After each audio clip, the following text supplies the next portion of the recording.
It's time for MacBreak Weekly. Andy Anako's here. Jason Snell filling in.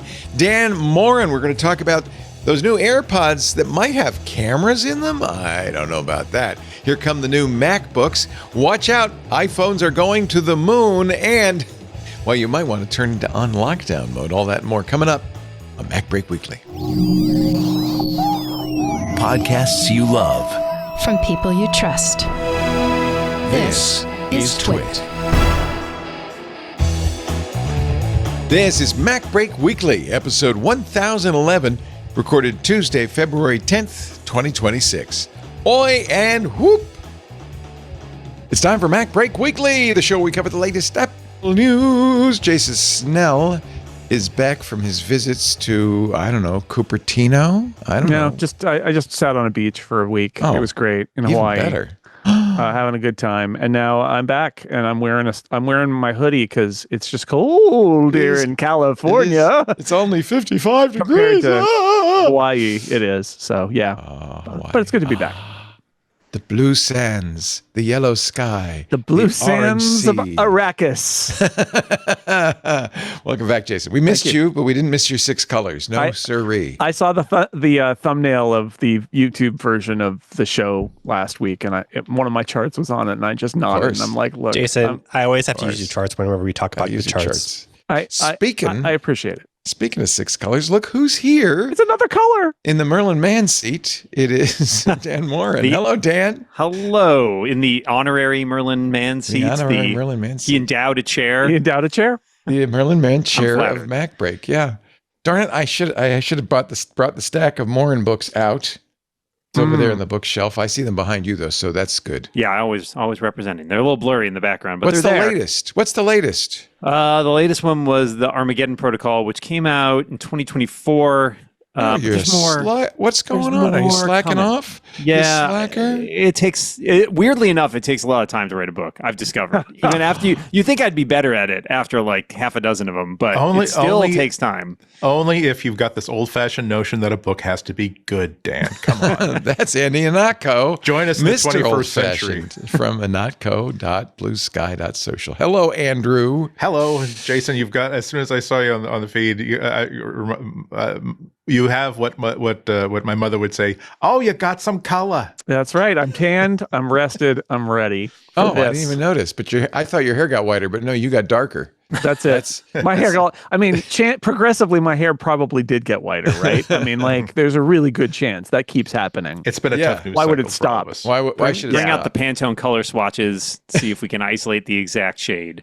Yeah, there was a week where I had come back from Hawaii and they took my photo for my Macworld column, 15 years ago, and I had to look at that stupid column photo for like a couple of years, and you could see where my sunglasses were on my face, and I'm like, we got to take that picture again. The raccoon look, don't. Not my favorite. Some people actually aspire to that, but some people do.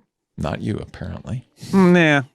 Maybe you don't care about health so much. It turns out neither does Apple. Mark Gurman says Apple's changed its mind about something it never announced. Isn't that interesting? That is good old Mark. He says that AI-based health coaching service that I was talking about, Apple's not going to do it. So I want to say, because Eddie Q apparently made this decision, because Eddie Q was put in charge of all this fitness and health stuff, right? He took that over. With the departure of other executives, he is now in charge of it. And he's Mr. Services, right? And look, we don't know how it's going to go. And I think there's been a lot of fair criticism of Apple maybe being too services oriented. I know I was here a couple weeks ago complaining about Apple turning the iWork apps into freemium, which I think is a lousy decision that makes the product worse. But I will say this, Eddie Q appears to have rolled in to them making this kind of cockamamie Health Plus service and said, it's not good enough. Why is this a service? And the truth is, he seems to have recognized that the health apps, the baseline health apps, are way behind the competition.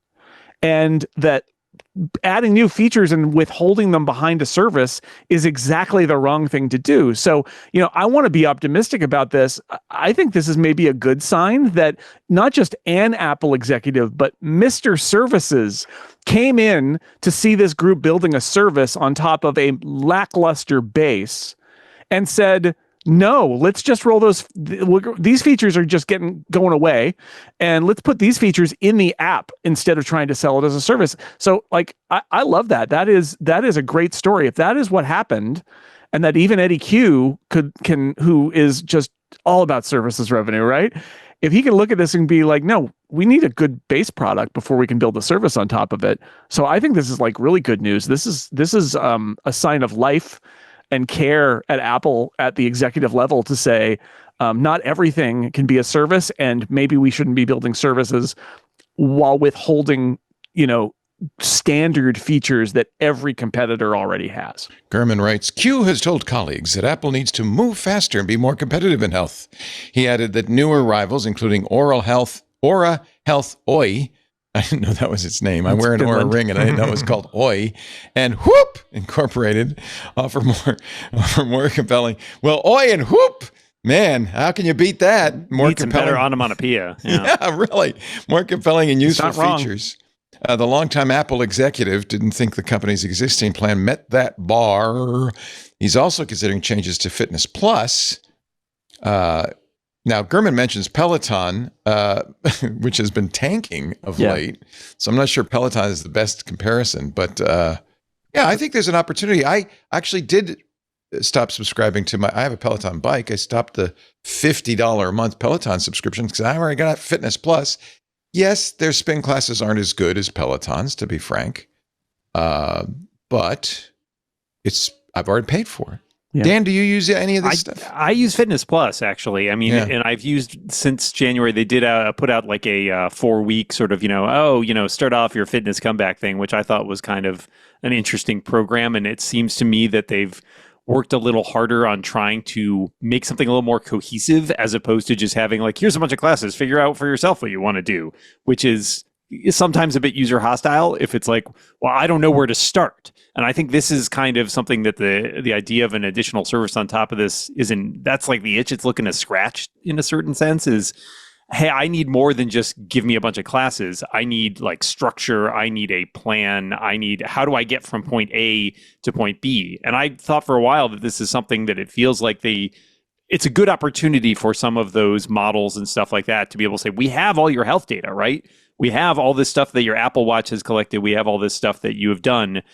And if you say, hey, my target is I want to lose some weight or I want to improve my cardio fitness, it should be able to look at your metrics and be like, okay, here's a plan that we built for you. Like all the ingredients are there. Yeah. And if it wasn't meeting that quality bar, then it suggests they were not taking enough advantage of it, or maybe this is part and parcel of some of their AI struggles. There's table stakes in this app area, right? The bar has been raised. There are a bunch of apps, mentioning Whoop, for example, but like Athletic, which is an app that for iOS that my friend Mike Hurley really loves, which uses machine learning models to analyze your health data and give you things that are actionable in a way that Apple just hasn't done, like even now. So I like the idea that maybe Eddie Q came in and said, the base product's just not good enough. Like the competition is leaving us in the dust, and they got to do something about it. Sorry, Andy. No, I was going to say something exactly like that. Unfortunately, it seems like Apple Health is definitely in its like Android moment, if that makes sense, where it's like, great, you were the industry leader, you blew everybody away, you made everything change, and now everybody has caught up with you. Yeah. And you don't want for the Apple Watch in particular to be a product that your customers use because you make it damn near impossible for them to switch to a Garmin or to switch to a Samsung watch or any other type of fitness watch. So they really have to deliver now. It's interesting because there is a big AI component in a lot of these programs, and I use a lot of these programs. And but what's interesting is that they add the AI on top of connecting to Apple Health. Yeah. So this is my Why Things scale. And by the way, it says, I don't know why Things is a French company, my vitalité is very low. No. So I am in deep trouble. But you see, it has Sacré bleu. Votre vitalité est très, très. Have some red wine. It gives you a daily snapshot of your available energy. And Liberty, equality, vitality. Why am I suddenly thinking it's been a while since I've listened to the incomparable radio theater? I don't know. A lot of fake French accents. If you ever want to do, Les Miserables, I volunteer to be. But you're right, Leo. I mean, they're eating Apple's lunch here, and I've got to think that's and they're exactly using what Apple's tool to do it. They're logging the calories from eating their lunch in. They are not too many calories. It's just a salad. So I think this is actually one of the upsides of all the. We've been talking about the changes at Apple, right? How there are obviously a lot of executive changes happening, and there are more to come, right? And this is a great example of that, where I think Eddie Q rolled into this group. Again, I'm reading between the lines of this report, but Eddie got put in charge of this, and what a good opportunity for a new leader to come in with a fresh pair of eyes, who doesn't have any ego invested in the path that the group has been walking down, and look at it and say, this doesn't make any sense. We launch it. I mean, it's a little like that Jim Mora playoffs. It's like, Health Plus, our health app isn't good enough. Why are we talking about a plus when the health app is being left in the dust, and all these other apps are using the health data and then doing better things with it? Like, people are building add-ons to our database that do interesting things while we just sit here. And I think that's what he probably did. And that gives them, I think the more new executives come in, the more opportunity is for change on that level. It does feel like a little bit like a vestige of kind of where Apple was maybe 7 years ago, of let's just have a central repository and be the place where all the data lives, and let the third-party apps take advantage of that. Because this is a place where, as you said, having the services revenue play a part in it, where it's like, look, we can do something else with this, right? We are not content to just be, if you open up the health app today, it's just a list of stats. There is no information. There's very little information you look at to even get like a top line, like, how am I doing? And so I think, right, you're dead. I don't know. Like, it doesn't give you anything about like, what is your current health. It just gives you, here's a bunch of numbers. Here's a bunch of trends. They're going up, they're going down. Are they good? Are they bad? Man, they're trends. So, I think there is an argument there that you're right, that having somebody who's got maybe some skin in the game about it, and isn't just about like, hey, maybe this is a service we can sell, but like somebody coming in with the experience of saying like, I know how we've built up services in the past that we have turned into things that we are charging for. This is not going to meet that bar yet, right? This isn't going to get us to the point of somebody being willing to give us money because we're not doing enough with it. So it is a great opportunity. And, maybe Apple, this is what Microsoft did with Windows. They were a platform, and their huge success was that they were a platform that developers could build on. And I don't know if it's a bad thing to make the platform Apple Health that people like Gentler Streak and Aura Oi and Whoop. And I use Chronometer for my calories. I use a Why Things Scale. I use the Aura Ring, and they're all tied together. And they all use Apple Health to get the information from one another. So you can choose the kind of.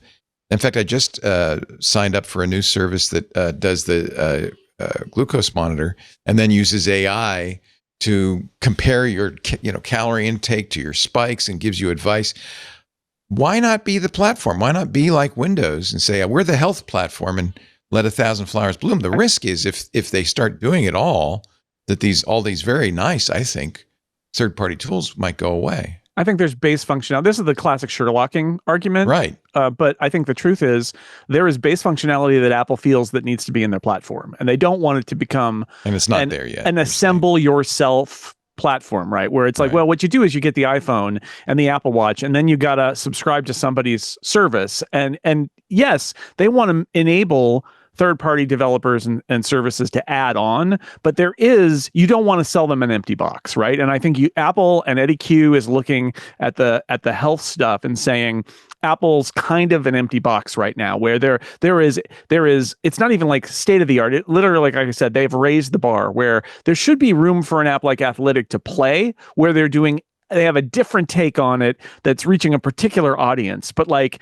should Apple Health have some of these features just out of the box when you buy an iPhone and an Apple Watch? I think the answer is yes, that they are beneath that point, and now the third-party developers are bailing Apple out instead of adding on to what Apple provides. And to your point, about the competitors, like the base moves over time, right? The state of the art changes. So what you built 10 years ago is not necessarily as relevant today, or everything has continued going. And this is one of the problems I think that we do see at times with Apple is they have their fingers in so many pies that trying to keep all of those things, like juggle them all. Why are you juggling pies? I think through my metaphors here. No, but you working on all these things. For the clicks, always. you gotta keep iterating on all of these things. There's a lot of stuff that they do where they're like, all right, we did it. We're done.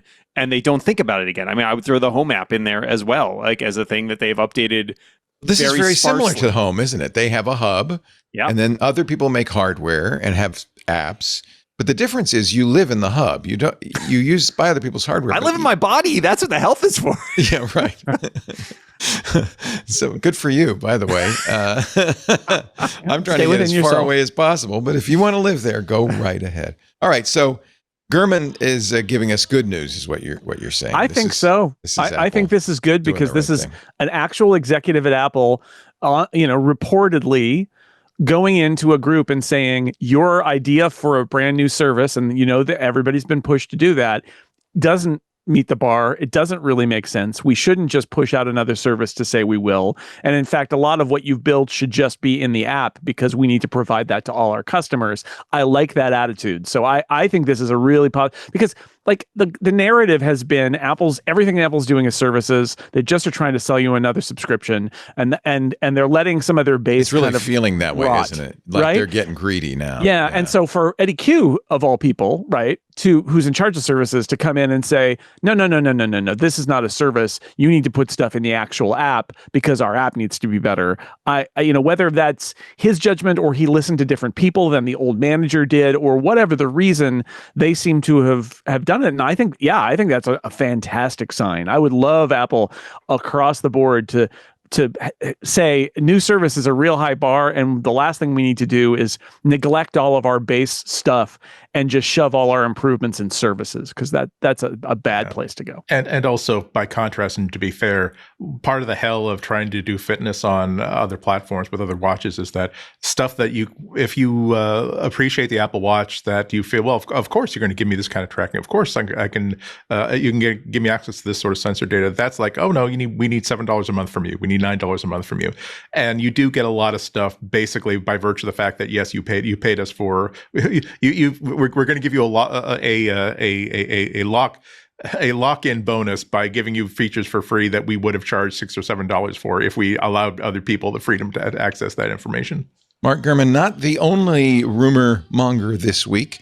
There is a rumor that Apple's next AirPods Pro will come with a camera or cameras. Yeah, that's plural. That's been kicking around a lot. It started off with, oh well, there's going to be optical. Oh no, that's a mistranslation. It's not cameras. It's going to have optical sensors inside, so it can actually do some Apple Watch type sensors inside your ear canal. But then like it's persistent that, oh no, there's actual like cameras inside the thing. And he said next AirPods Pro can see around you at same price avail. Yeah.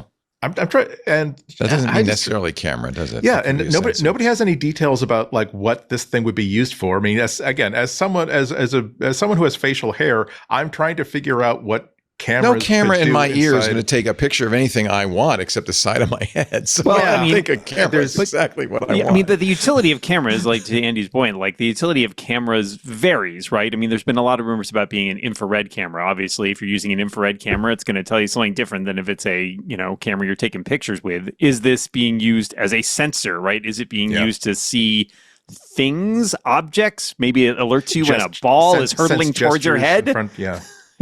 But what can it see from inside, right just outside the opening of your ear? What can it see? And for some people, it's going to be hair, hats, scarves. It's Andy will back me up here. It's the winter. We're all bundled up. That AirPod's not seeing anything. Yeah, yeah, it's weird. It can sense our impatience for spring, but other than that.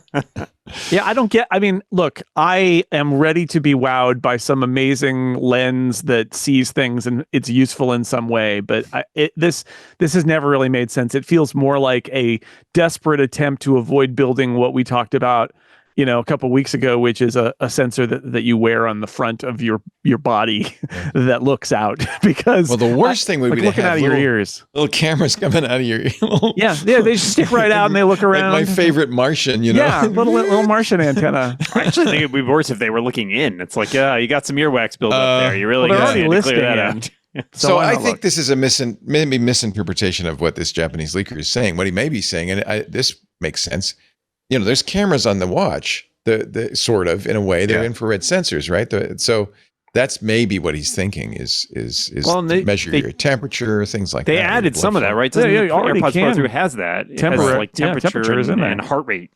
So that's true. Yeah. Yeah. I mean, but seeing around you, I don't know if that's the ideal, as Jason said. I don't know if that's the ideal place to put those, but maybe they're thinking like, well, we already got them to shove some cameras in there. Yeah, right? I mean, it's possible. I mean, if they're building them, then they've done some due diligence. They're probably not just desperately throwing them in there, even though they're useless. I do wonder if it might end up being something a little bit less exciting, but interesting, like taking some of the gestures from the Vision Pro, so that if you hold out your hands sort of like off to the right or the left and do a tap or something, you can do some controls and it's gestural or something, maybe. But like, I just am really skeptical of that, of what they can see, and especially can they see it in most cases, or is it like 20% of the population that got no hair over there and it's, I don't know, it's weird.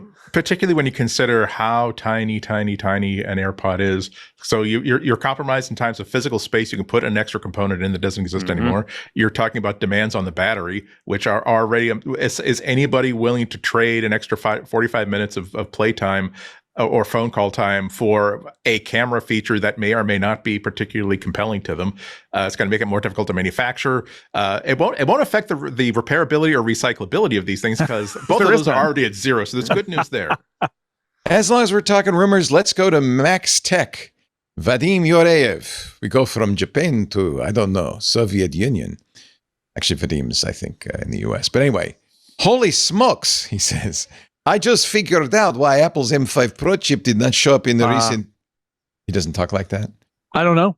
I'm loving it, though. Boris and Natasha are telling us chip news. Let's go. Hey, Moose and Squirrel say Apple's using new 2.5D chip tech.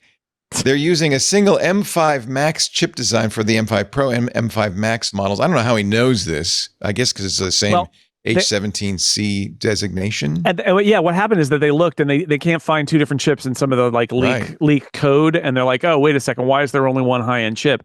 It's funny though, like, are you getting it yet? Yeah, I mean, in the early days of Apple traditional Silicon, with binning, right?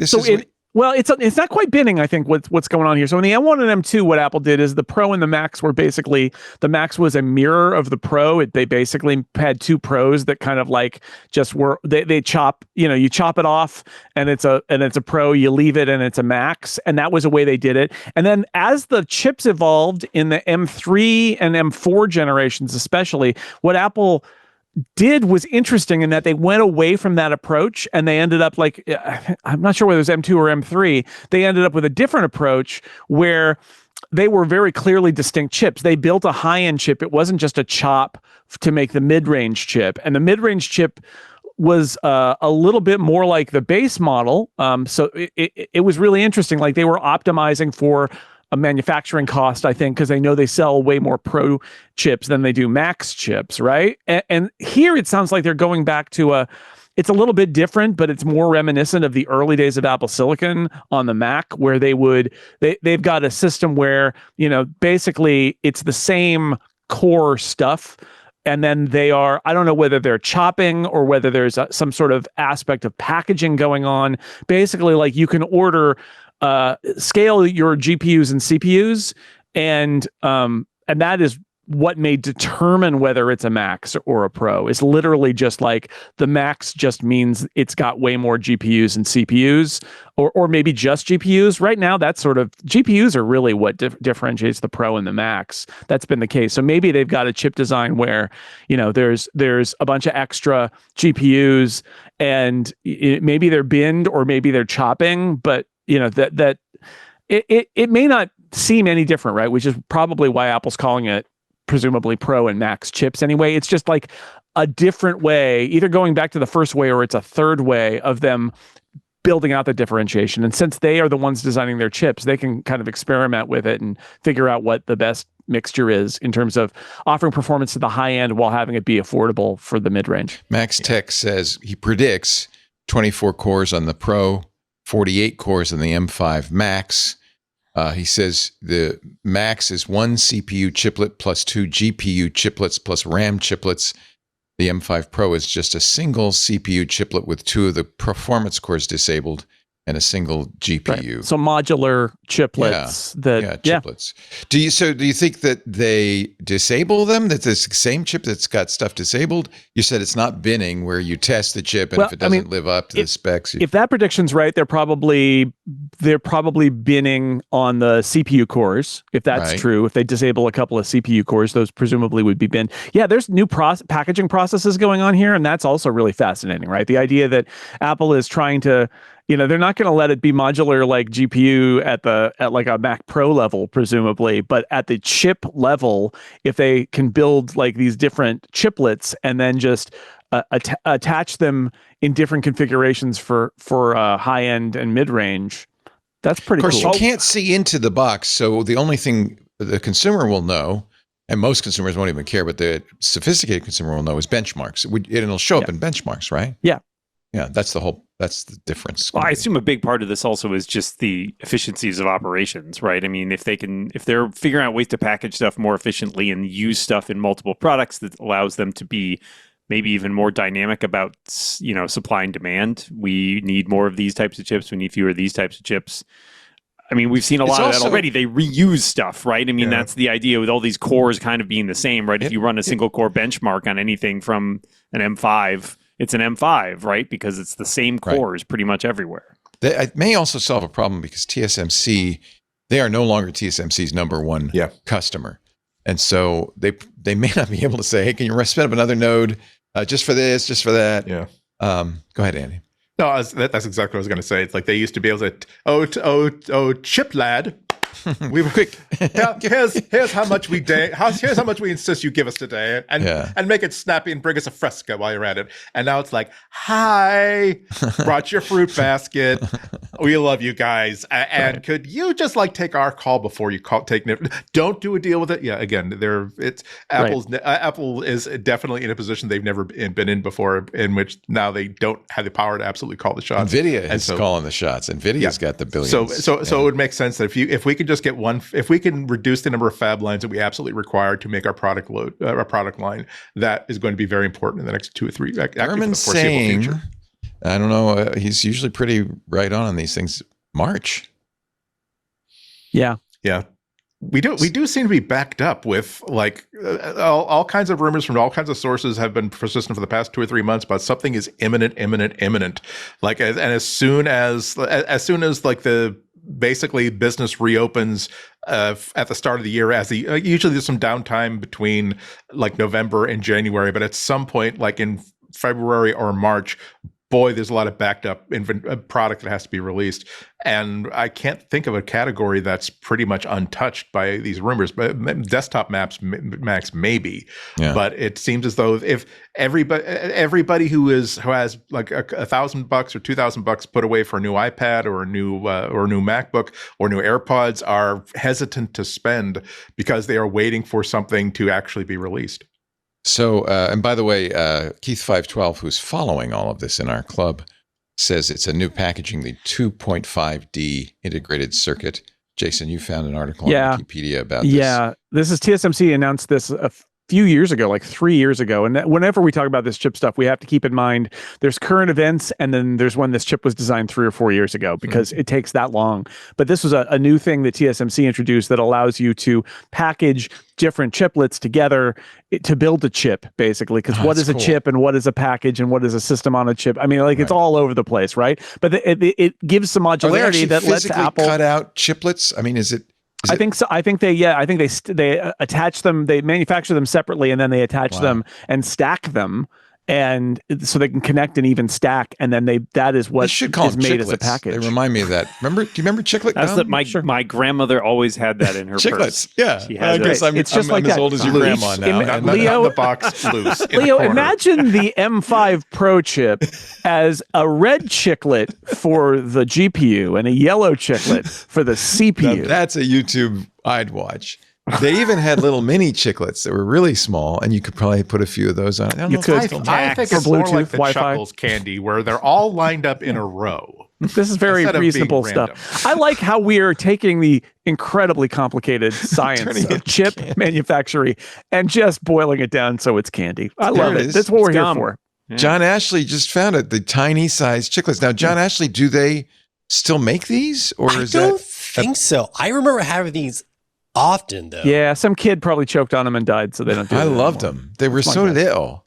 Yeah. They were really good. They were good. Yeah. Yeah, because it's mostly just the candy coating at that For point. those of you, Right. Yeah, anyway, flavor-coated gum is what it is. Now that M5 Pro is going to come out, and every person who listens to MacBreak Weekly will be thinking of chiclets. So congratulations to us, I guess. Joe title? We win again.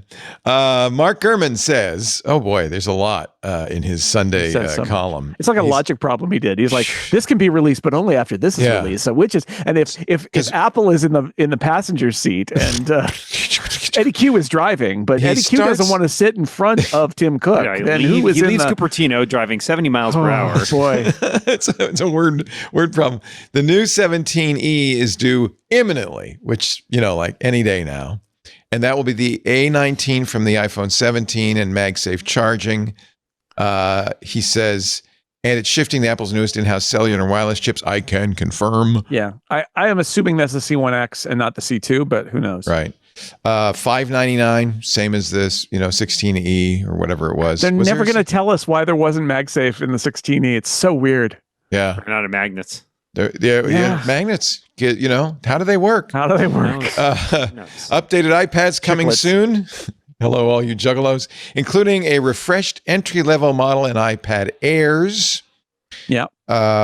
Means the base iPad will run Apple Intelligence for the first time. That's what you want, right? Assuming they ship an OS that has Apple Intelligence in it. Yeah. Nobody wants Apple Intelligence. You want AI features, right? You want AI, but not Apple. They're going to bring in the new Siri, and they're going to have Gemini running it all, and you need to have. I was at the Apple store picking up Lisa's laptop that was getting repaired, and there would have that. Have those classes in the Apple store, and there were people much older than me learning about AI, and mostly it was Genmoji. Oh yeah, I thought you're not learning about AI. This is not giving them something to do. Come on, it's something to do. There was a woman there who was taking notes in a paper notebook, like really seriously paying attention.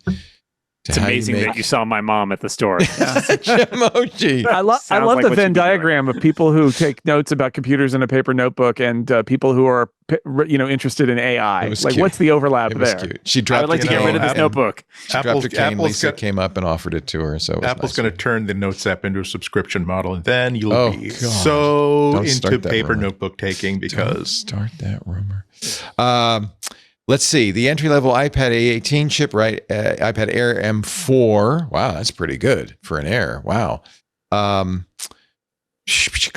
Also, several MacBooks coming. The new 14 and 16-inch MacBook Pros and the MacBook Air with an M5 processor. Mm-hmm. What about the MacBook Nothing? That's imminent, right? So he said that is coming, and that he says that's the highlight of the first 6 months. The tidbit in there that I ran aground on this time was that he said it was a smaller than 13-inch screen. I had been assuming it would be the M1 Air screen because I've been thinking of this as just a recycled M1 Air in a lot of ways, but that's like a 13.2, and he says it's less than 13. I'm wondering if 11? they may take it down to the 12.9. Can I say what other iPad. panels do they make? They would have to be that iPad. Yeah, that might be what they do, and that would be a way to maybe save money.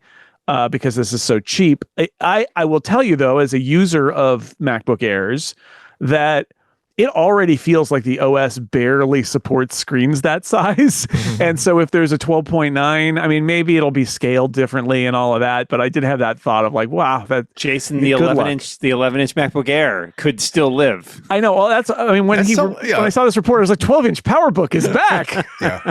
Well, also they're walking a tight line. Like maybe people are not buying $1,000 MacBook Airs because they think $1,000 is absolutely the right amount of money to charge for that. Maybe they're spending it because that is simply the least amount of money they can possibly spend on such a device. And so if you were to cut the price by $300, suddenly, unless there is tremendous differentiation between the budget MacBook and the MacBook Air, they're probably super concerned about cannibalization of that platform. There is the one of the things that kind of stuck out to me about one of the rumors that came out last week was 8 gigabytes of system RAM, which is okay. That's enough, but it's not an ambitious amount. That's the sort of thing where anybody who should be steered into a higher end machine is quickly going to be frustrated by having only 8 gigs of RAM. There was another, I think this was a supply chain rumor that said that Apple is projecting or anticipating or targeting that this will make up 25% of I actually can't remember whether it's MacBook sales or Mac sales, which don't know if that seems like a very high number, but it could be anticipating again how much pent up demand there is for a machine, a MacBook that costs this little, and also how many people are really looking forward to not using Windows 11 anymore and have to trade in, have to ditch their Windows 10 machines, and they're not quite ready to take the vow of silence and go into Linux yet. Desktops also on the way, says Gurman. Upgraded Mac Studio desktops coming. Shouldn't arrive too long after the spring Mac refresh. Spring one is next month. There's also a long-awaited update to the Studio display, which he says, and others, that it looks very similar to the current Studio display. Yeah, sounds like it's going to be a 90 hertz refresh rate. I got the shocking moment of seeing a news story about how I think it was Mac Rumors said we've got a source that tells us that it's going to be a 90 hertz refresh, which is not 120. So I guess it's disappointing in that way, but it is a higher refresh rate display, which is a good thing. What shocked me was that at the beginning of that news article, they said, as previously reported last year on Upgrade, my podcast with Mike Hurley, because we did have an anonymous person who said it was going to be a 90 hertz display, and I guess we accidentally scooped things there. So that's great. So yeah, that's cool. I do wonder. I mean, just to key off of something that Andy mentioned about that low cost laptop. I mean, to me, it's not. There's no pent up demand for it as much as there is. They want to have it be there, and then because that strikes me as a long term seller, right? Like you just want to have, like the M1 Air is now at Walmart. You just want to have it there, and have it there for back to school. Have it there always so that it's available. I'm not sure whether they'll get a big sales spike for it at the beginning or not. Probably not, right? It just doesn't strike me as the audience who's as focused on that sort of thing. And it's more like Apple needs to just make that product and have it be there so that when people are shopping for a laptop, they go, oh, I can get that. And that's they keep it around for years after that. Maybe they update that A series chip every year or something, but basically it just sits there at that price point for a long time. Hey, speaking of Hurley, laptop they've ever made. Yeah. It would be only the $499 Mac Mini, $599 Mac Mini, which didn't last long. The $499 Mac Mini, yeah, but like only the Mac Mini is below that price, so that would be wild for a laptop. You know why? By the way, they might want to do new Mac Minis, which are also apparently coming out this year, according to Gurman. They are the hottest item for setting up your Clawbot your AI agent.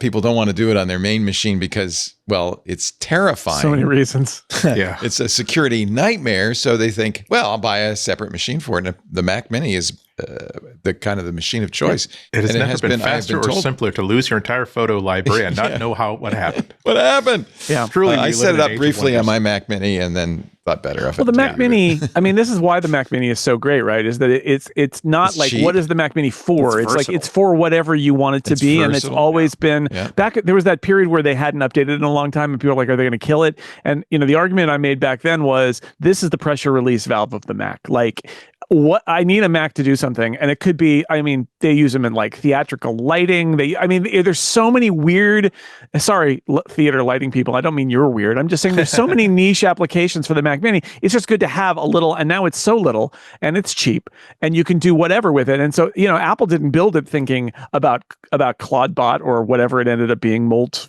whatever. It's Clawbot now. Clawbot now. Come on. It was OpenClaw, then Moltbot. What will now next it's week's name Clawbot. be? Yeah. Anyway, they didn't No, I think think about they're it, but it sticking didn't with this matter. one. Just Dr. having it there. Having it mattered. You mentioned upgrade, and I should probably, this would be a good place to mention, that Stephen Hackett is retiring from Mac Power Users. And our good friend Stephen Robles has his own show now with David Sparks. David Sparks said it's great because I don't have to remember what the name of my co-host is. Well, they had It's the just chairs, the another director's Stephen. chairs with the first name on it, and they just thought, well, And they both have facial hair, so they're That's a straight they're Steven for basically Steven swap. No players to be Steven- named later. they're That's basically right. the same. Yeah, Stephen Hackett is still working on Relay. He's still doing Connected on Relay. He's still doing a bunch of stuff with David Smith, who does Widget Smith. But he realized that the companies that he's doing, which is CrossForward that does Widget Smith and Relay, needed more of his time than he had, basically. So he had to drop something. And Mac Power Users is a great show, but it is, take it from me, it is a heavy lift. Like they put a lot of work. There is more work put into that show document of planning and research than any podcast I've ever been on. And so I could see why Stephen would look at that and say, I need that time back to do the rest of my stuff. So he's still very active and doing stuff. But Stephen Robles also, he's so great. We know because we've had him on here. He's so great. He's going to do great at that job. yeah, I'm really happy. So glad to give them a little plug. We're going to take a break. Come back. More stories, more news, AI too. So glad Dan Morin can be here filling in this week. Let's see. We got another week fill-ins. I think it's Dave Hamilton next week. And then Christina Warren joins the show as our permanent co-host on the 22nd. Is that right? No, the 24th, if my math is correct. So we're excited about that. So Christina Warren will be here in 2 weeks. But Stan, I'm so glad you could be here. I know you're My pleasure. I don't want to slow down the novel writing process. So I'm working on it right now. I'm multitasking. that's good. I want you to keep His typing. novel was taking a weird turn and is suddenly about chiplets. How did that You're happen? not using WordPress though, right? I hope. Not for writing it. That's for sure. Okay. We're Saving it on the web. WordStar. WordStar. Yeah. Yeah, Control KS. I Control remember that. WQ. Yeah. Yeah, sure, yeah, whatever, yeah. sure. KS. Sure. Yeah, Control KS. Yeah. It's funny. Once you get that in your fingers, it never goes away. The classic era of the 2-letter keyboard shortcut, right? Which Mac users find subtly baffling, but I did use WordStar briefly on an Apple II, and yeah, the idea that you'd have to hold down Control and press a couple of keys in a row in order to do things, so weird. In college, I had a weird laptop that ran CPM on an LCD panel, and it had WordStar built in. So yeah, that stuff is kind of programmed. I still use Emacs, where you may use as many as 5 fingers at the same time for a command. So I'm just saying, Control KS. Not too hard. Our show today brought to you by ZocDoc. Oh, I love ZocDoc. Life can feel like a puzzle. You're constantly trying to fit all the pieces together, your career, your passions, and of course, your healthcare. It's a lot. Finding healthcare should not be the trickiest piece to fit in everything else going on. It should not be the lowest priority. It should probably, I think, be the highest priority, right? Well, ZocDoc makes it easy to find and book an appointment. ZocDoc is a free app and website that helps you find and book high-quality in-network doctors so you can find someone you love. Yeah, it's pretty important that you have a rapport with your doctor. We're talking about booking in-network appointments with more than 150,000 providers all 50 states, and not just MDs. You're looking for dermatology, dentistry, primary care, eye care, health, mental health. They're all the services. I use them for, I've used them recently for finding a gerontologist for my mom, and it's fantastic. More than 200 specialties offered by ZocDoc. So you can easily search by specialty. You can search even by symptom to build the care team that's right for you. And if you want to see your doctor in person, great. You prefer a video visit, they can do that too. The thing is, you know ahead of time. And by the way, one of the best things about ZocDoc is the thousands of patient reviews, verified patient reviews. So you really get a sense of who that doctor is. Maybe you don't like, small talk. So you want a doctor who's going to get right to the point. Maybe they hate small talk as much as you do, and you can find out. Or maybe you want a doctor who's a 49ers fan, and you want to talk about that and how we were robbed. And you can talk about that. Well, then read the reviews, because you will find out. You can find the doctor you like, that you want, and that rapport, that the ability to talk to somebody and get answers from them is so important. Whatever it is, you can feel confident. You can book a doctor you know you'll love. And when you're ready, boom, you can see their real-time availability and click to book instantly. No phone tag, no waiting around. Appointments made through ZocDoc happen fast, typically within just 24 to 72 hours of booking. You can even score some with sometimes same-day appointment, which, you know what? If you're hurting, that's nice. Stop putting off those doctor's appointments. Go to ZocDoc.com/MacBreak to find and instantly book a doctor you love today. That's ZocDoc.com/MacBreak. ZocDoc.com/MacBreak. And we thank ZocDoc for sponsoring this message. Thank you, ZocDoc. ZocDoc.com/MacBreak. Hey, iPhones in space. For the first time ever, NASA is going to allow astronauts to take their iPhones with them. In fact, it's specifically the Artemis astronauts. They're going to be able to take, or other phones. I don't know why it specifically says iPhones, but I guess it could be an Android phone. Jared Isaacman, the new NASA administrator, says we're giving our crews the tools to capture special moments. I would say that being in space, every moment is kind of special. Wouldn't that be? I would argue. It feels like a Kodak commercial. Yeah. These are the times you'll remember. Yeah, I mean, I absolutely understand the idea. When I first saw it, I'm like, okay, look, how much money are we paying these people to be out in space? You shouldn't be saying, hey, what's up, selfies to your gram. That's what they want. They want social. Yeah, that's what they want. But I know it's not about that. It's like I think that I've always thought that like that famous line, I think it's from Contact, like, oh, they should have sent a poet up here. Like all the pictures that get taken are taken with like a 2016 Nikon digital camera, big, bulky, big lenses. There's nothing spontaneous about it. There's nothing, hey, can I take 5 seconds to take this picture because this is kind of interesting. That's the sort of stuff that will make the NASA archives like more rich and more interesting. It's also pretty. Andy, you're doing a good job ignoring Paul Anka. Keep up the good work. I'm like, again, is it one of the 3 speakers on my desktop, or is it just in my? Am I losing my mind? Yeah. But I'll just wrap up. Say it's Ars Technica had a good article that sort of fleshed that out. It really was just this tweet, basically saying that it's part of a program saying, look, we have normally it would take years and years and years to certify a new device for deployment on a NASA vehicle because of 100,000 different safety reasons. They take really old Nikons. I mean, right, because they know it's the batteries are not going to cause a problem. There's a not gonna be 2016 Nikon DSLR was the newest camera, alongside GoPros that were a decade old. Yep. So that's why, again, the technology you see up there is really, really old, and it is because it takes a long time for this stuff to be certified. And so the new NASA administrator is saying, let's not YOLO everything onto this vehicle, but let's be on the lookout for procedures that had a really good purpose back in 1983, but might not be quite so relevant right now. Do you think that they're going to have rules like, okay, guys, you cannot play Candy Crush while you're trying to maneuver the rocket ship. I think they're going to have to replace airplane mode with spaceflight mode because Spaceflight mode. No, there's no. I switch it on when you go. I think the rule should be like, okay, you have to activate parental controls, and we get to be the parents to basically say that nope. No purchases while you're up there.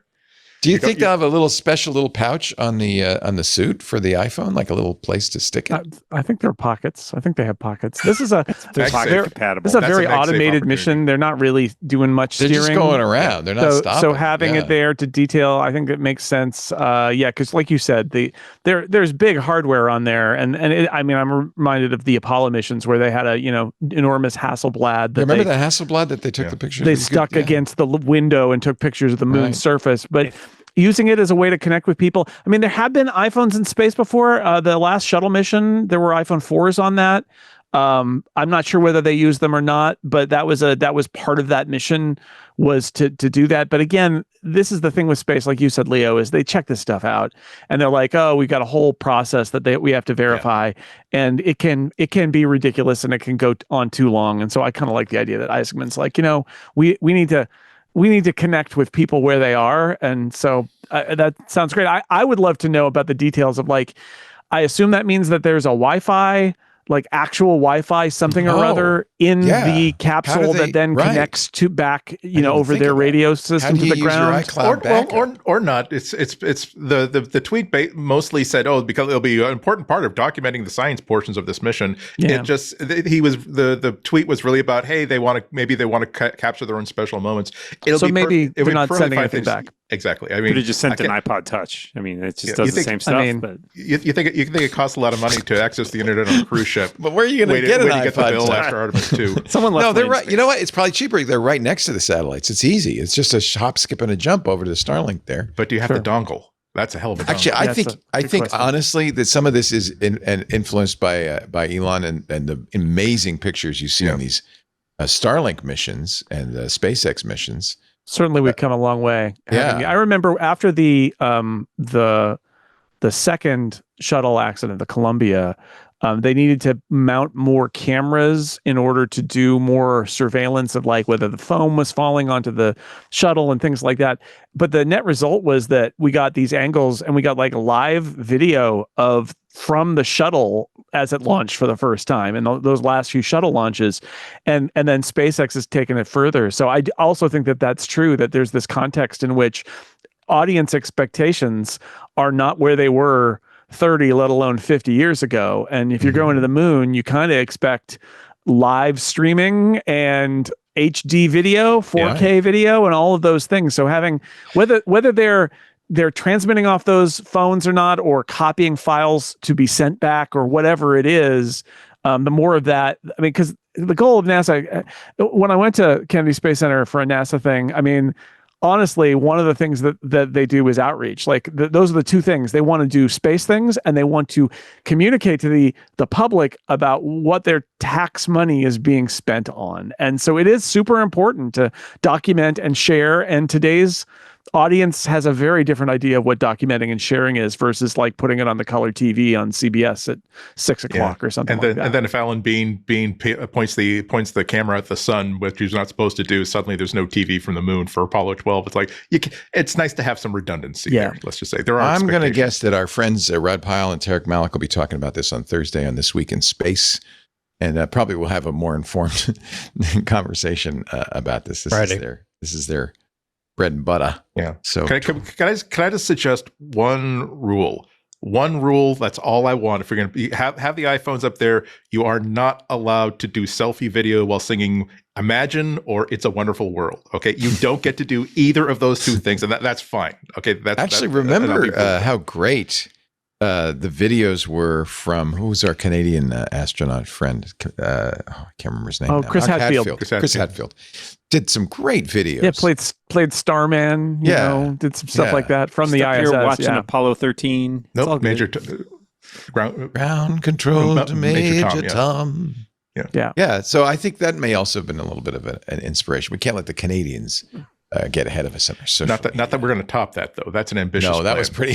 That was pretty We'll land on Mars before we will. Chris Hadfield setting aside time during his personal downtime, using a guitar that got broken down specifically so that it would fit within the cargo limitations, and then getting that's pretty amazing. Sorry, we're not going to top that.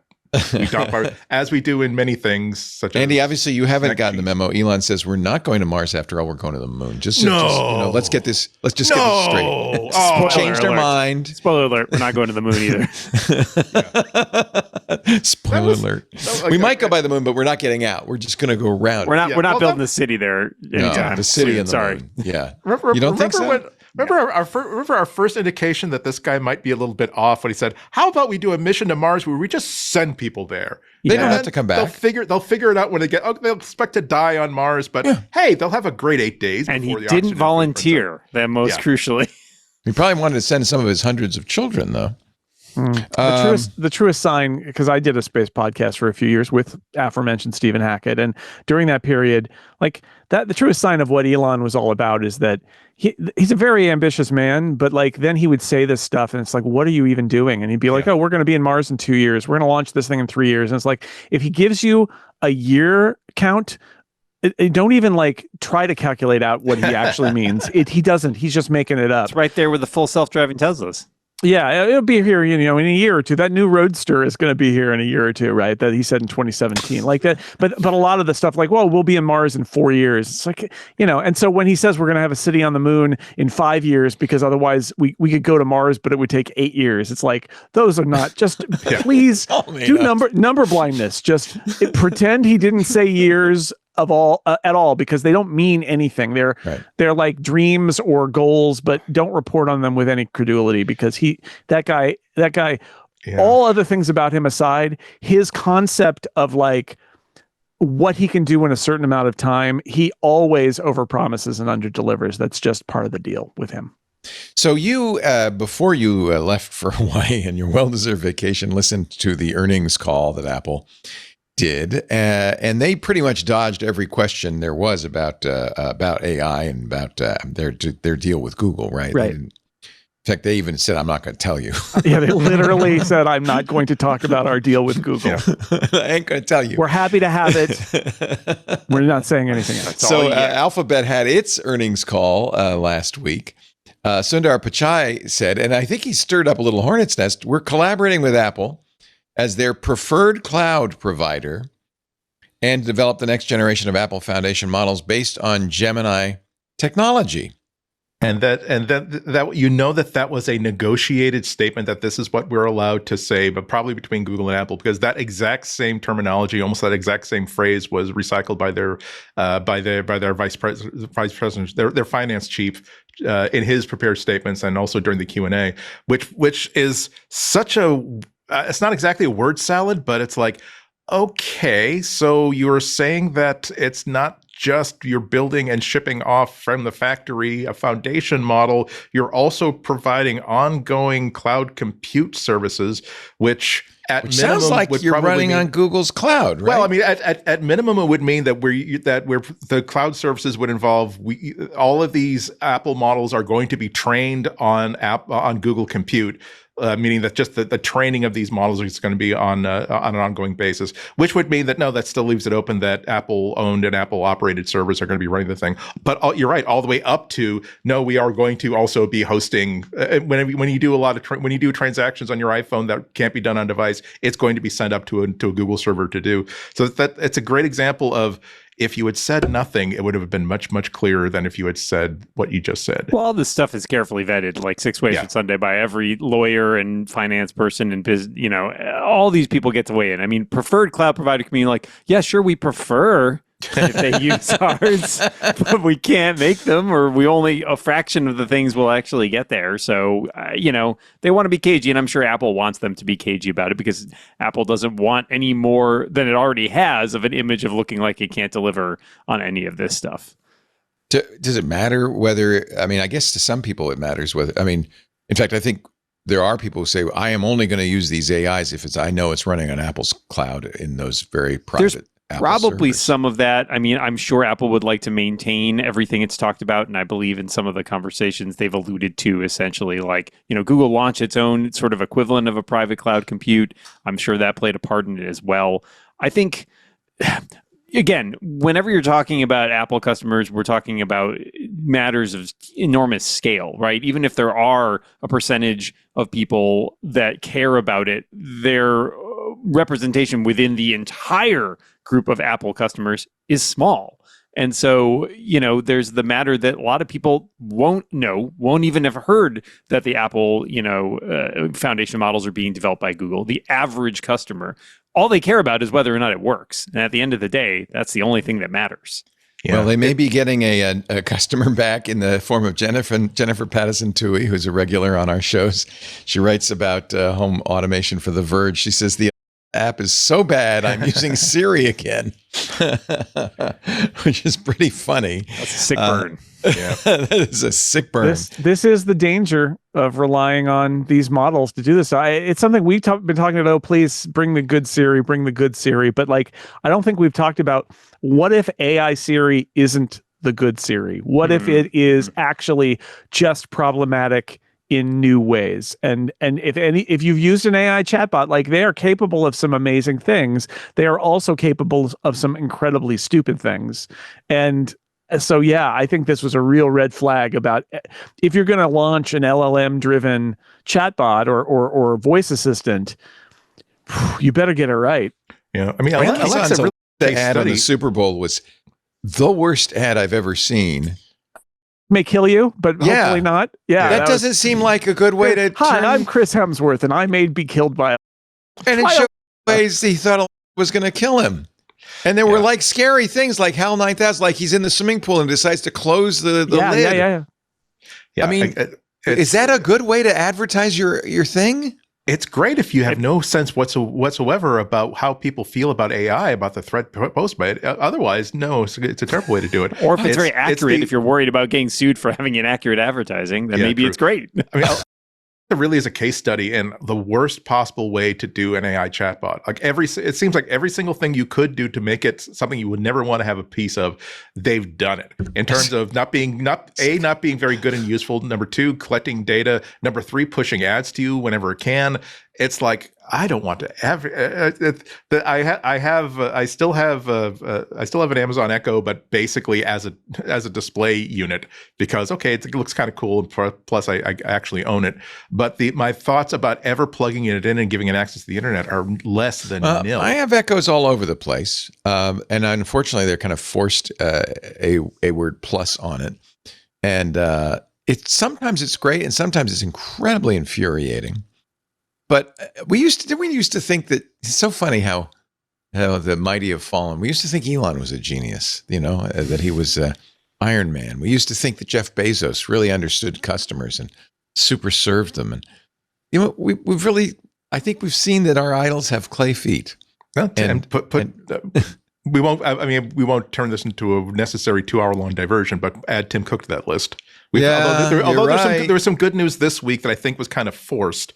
Maybe I'm being a bit cynical here, but yeah, I think we're all being calibrated to the idea of no. I know he's worth either a multiple of $1 billion or a meaningful fraction of $1 billion, but he's really just like us. He's a real person. We can relate to him. He's a good man. It's like, and that's kind of on us. Yeah.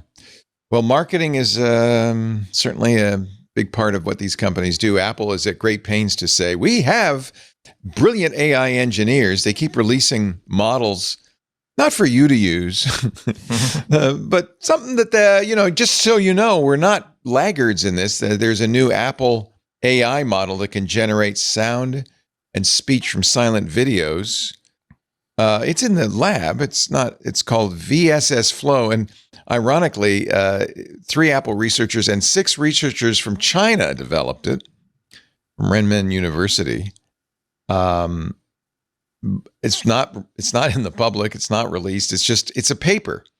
But I think that Apple puts these out because they're really trying to say, no, really, we got good people here working on this stuff. It's good stuff. It seems like every paper they put out has 2 purposes. Number 1, like you said, to say, we're not sitting on our hands here. We actually have a really good crew here. But also to basically push back on the idea that to do AI well, you can't do it on device. You have to have access to enormous cloud compute. Almost every paper that makes that kind of makes it to the surface on the Apple machine learning blog is all about, hey, we figure out a way to do this that costs about 8% the compute of a traditional method. Hey, wow, we found a way to do this incredibly tricky image generation entirely on device. Hey, we found a way to generate a UI again on the fly, completely on device. They're definitely telling a story about how we are not an AI company, but that doesn't mean that we're not doing AI in a way that's meaningful to our customers. Now they're not releasing it to the iPhone as Google often does, and they may have turned it into a product. The problem is that AI is now defined as basically being LLMs, and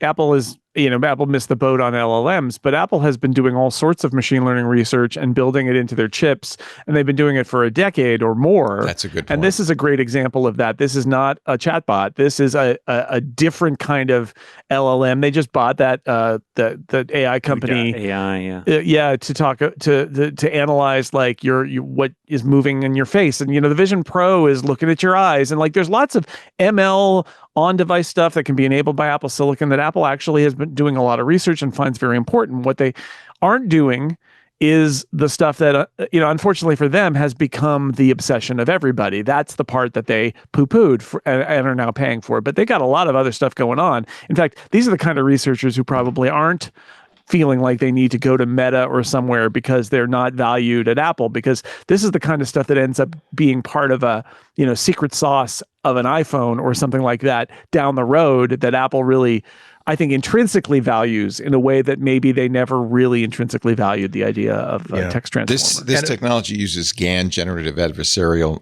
networks, which are a kind of neural network. To their credit, they put the code on GitHub. And they say they're going to put the model weights. They haven't done it yet. They say they're going to open source the model weights. So this will be an open source model. So good for them, to their credit. Also, there's in the financial news now that both Google and Apple have had their quarterly results. Some analysts are basically saying that there are a lot of investors that are responding very positively to the fact that Apple is the only major tech company that their capital expenditures is actually going down. Like they're not snowblowing cash into AI the way that Google and Meta and Amazon and pretty much everybody else is. So they can turn a so-called weakness into, at least from the point of view of investors, a strength. It is kind of pathetic because they only have 7 stars on their GitHub repository. Compared that to OpenClaw, which has, I don't know, last time I saw a couple of 250,000 or something. Well, to Jason's point, right? It's what's flashy and what's got everybody's attention is very different necessarily from what is very useful. And Apple has always been focused on what are these small improvements that we can make, that we can do in seamless fashions. A lot of that machine learning stuff, the computational photography stuff, like, Google's worked on that as well. But like, at the end of the day for Apple, it's about how do we translate that into features that people are going to use. And sure, I think you always risk missing the zeitgeist if something takes off that you weren't super invested in. And by all accounts, they weren't super into the idea of chatbots.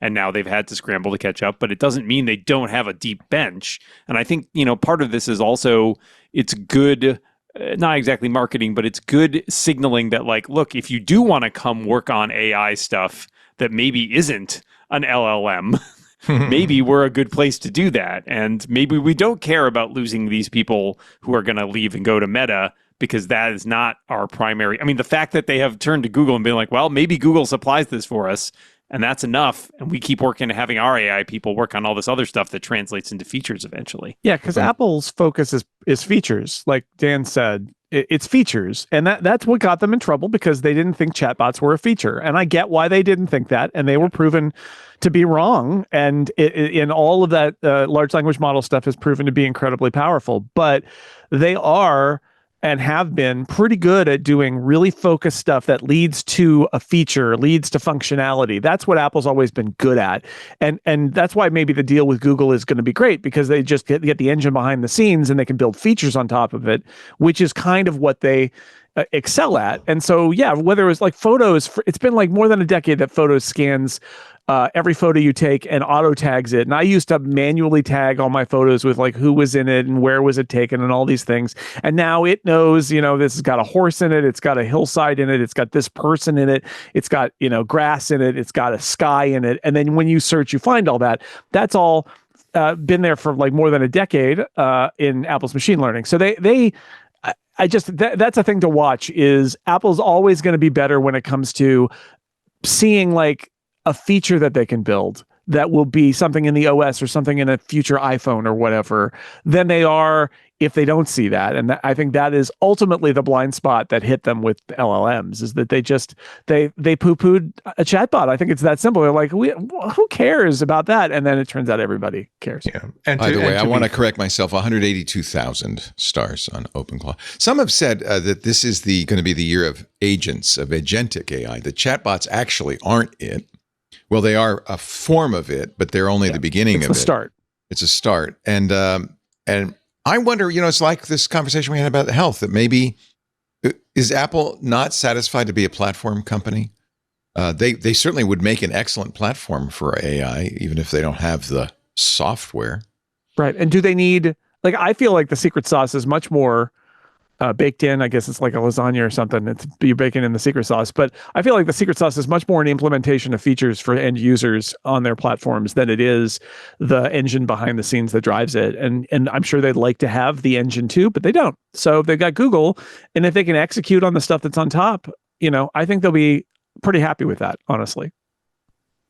I think we're going to live in interesting times, is what I think. Oh, yeah. I think the incumbents are all going to be struggling in a world that is very, very different. And that may happen in the next year or so. It is interesting. I saw a good take on this. Somebody posted from Blue Sky that was pointing out that they thought that AI is kind of the equivalent of radium, where it's really good at specific things, but maybe don't shove it into every single product that you make, like kids' toothpaste or you know, licking watch dials and stuff like that. So, and it won't be maybe until later that we realize, oh, maybe that wasn't so smart after all. Like, it's good at specific things, but you know, I always think about my mom talking about going to the shoe store and getting her foot x-rayed.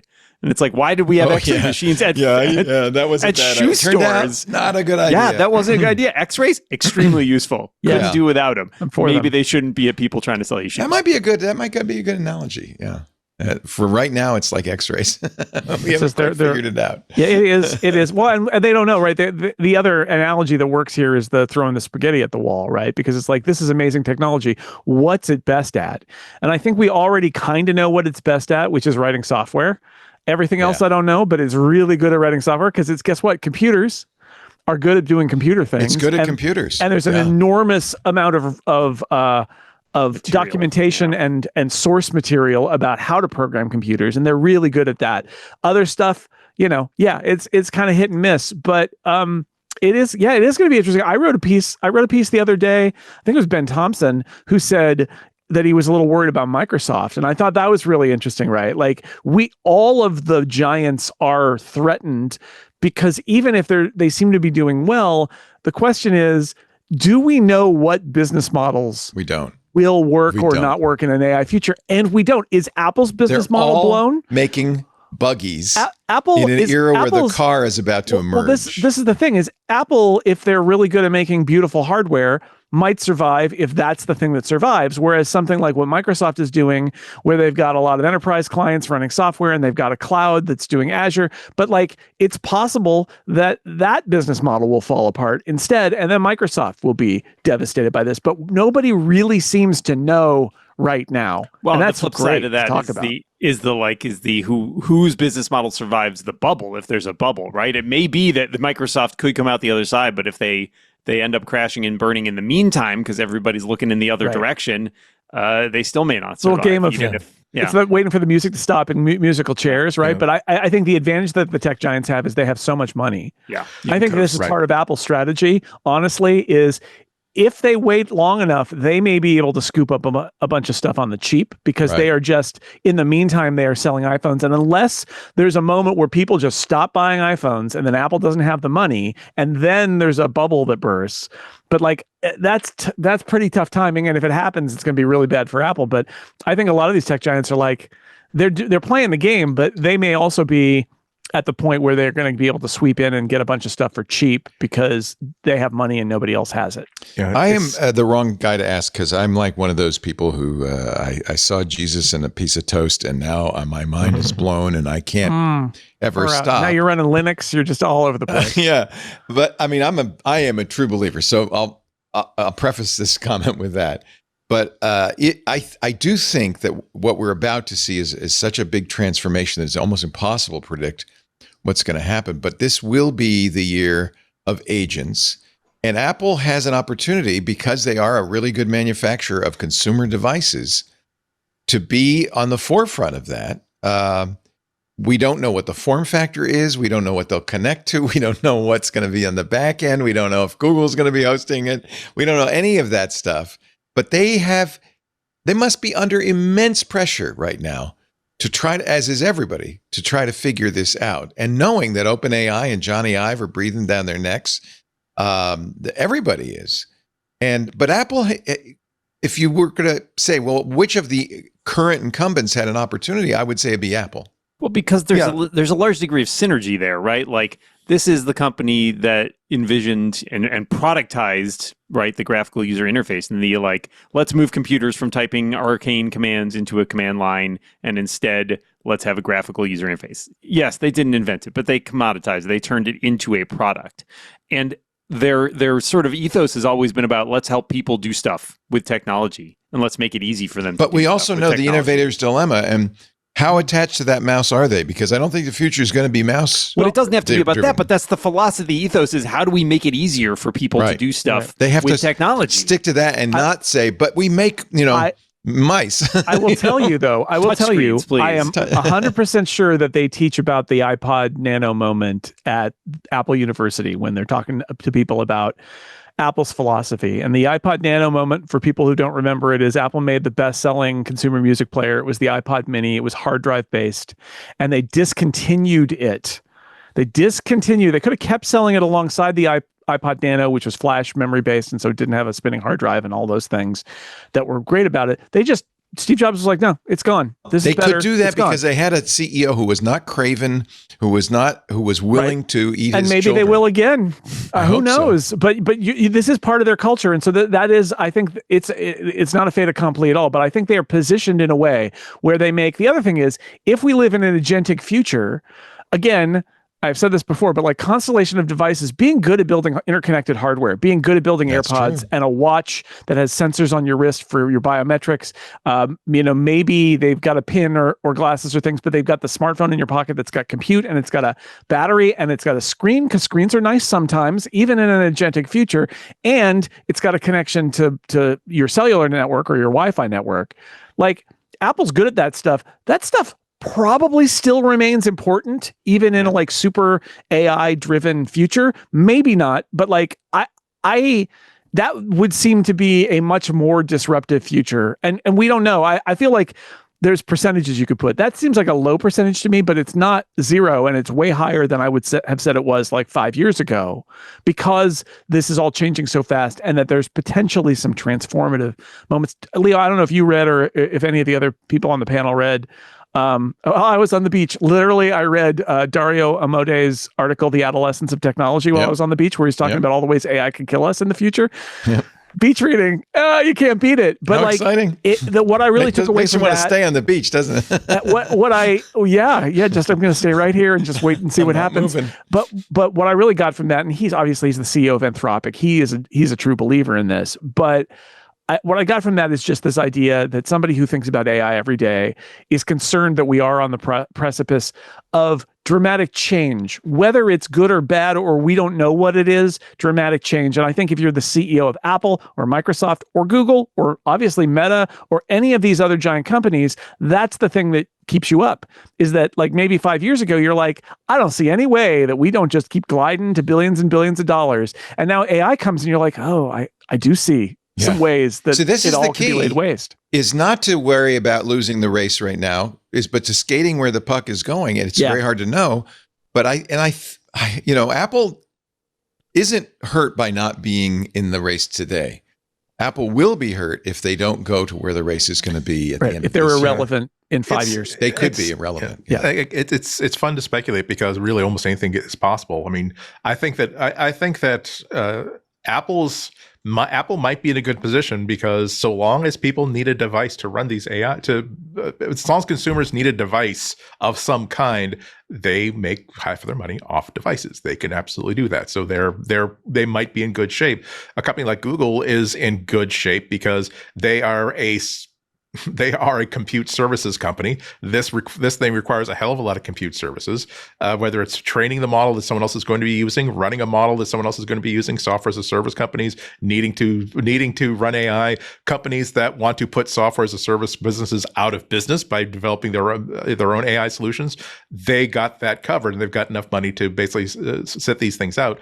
The difficulty is that, and this is something that was put out predicted in a 2018 paper by Dr. Tim Gibrew and Dr. Margaret Mitchell, who formerly were of Google's AI ethics team, and they were fired. They were basically fired because of this paper, pointing out the fact that this is going to be a technology that only companies, organizations, entities with the power of a nation state are going to be able to operate in, because you just need so many resources in order to build these tools and actually to deploy these tools. The idea of an upstart company funded on only a couple $100 million, they absolutely are not going to be able to compete with us on any level. And that's going to really tilt the scales towards companies like Apple, towards companies like Google, towards creating services that are marketable for those companies, as opposed to just simply good ideas. Unless everything gets unless open source becomes open source and local compute becomes the lingua franca of artificial intelligence, that could be a very, very bad tipping point.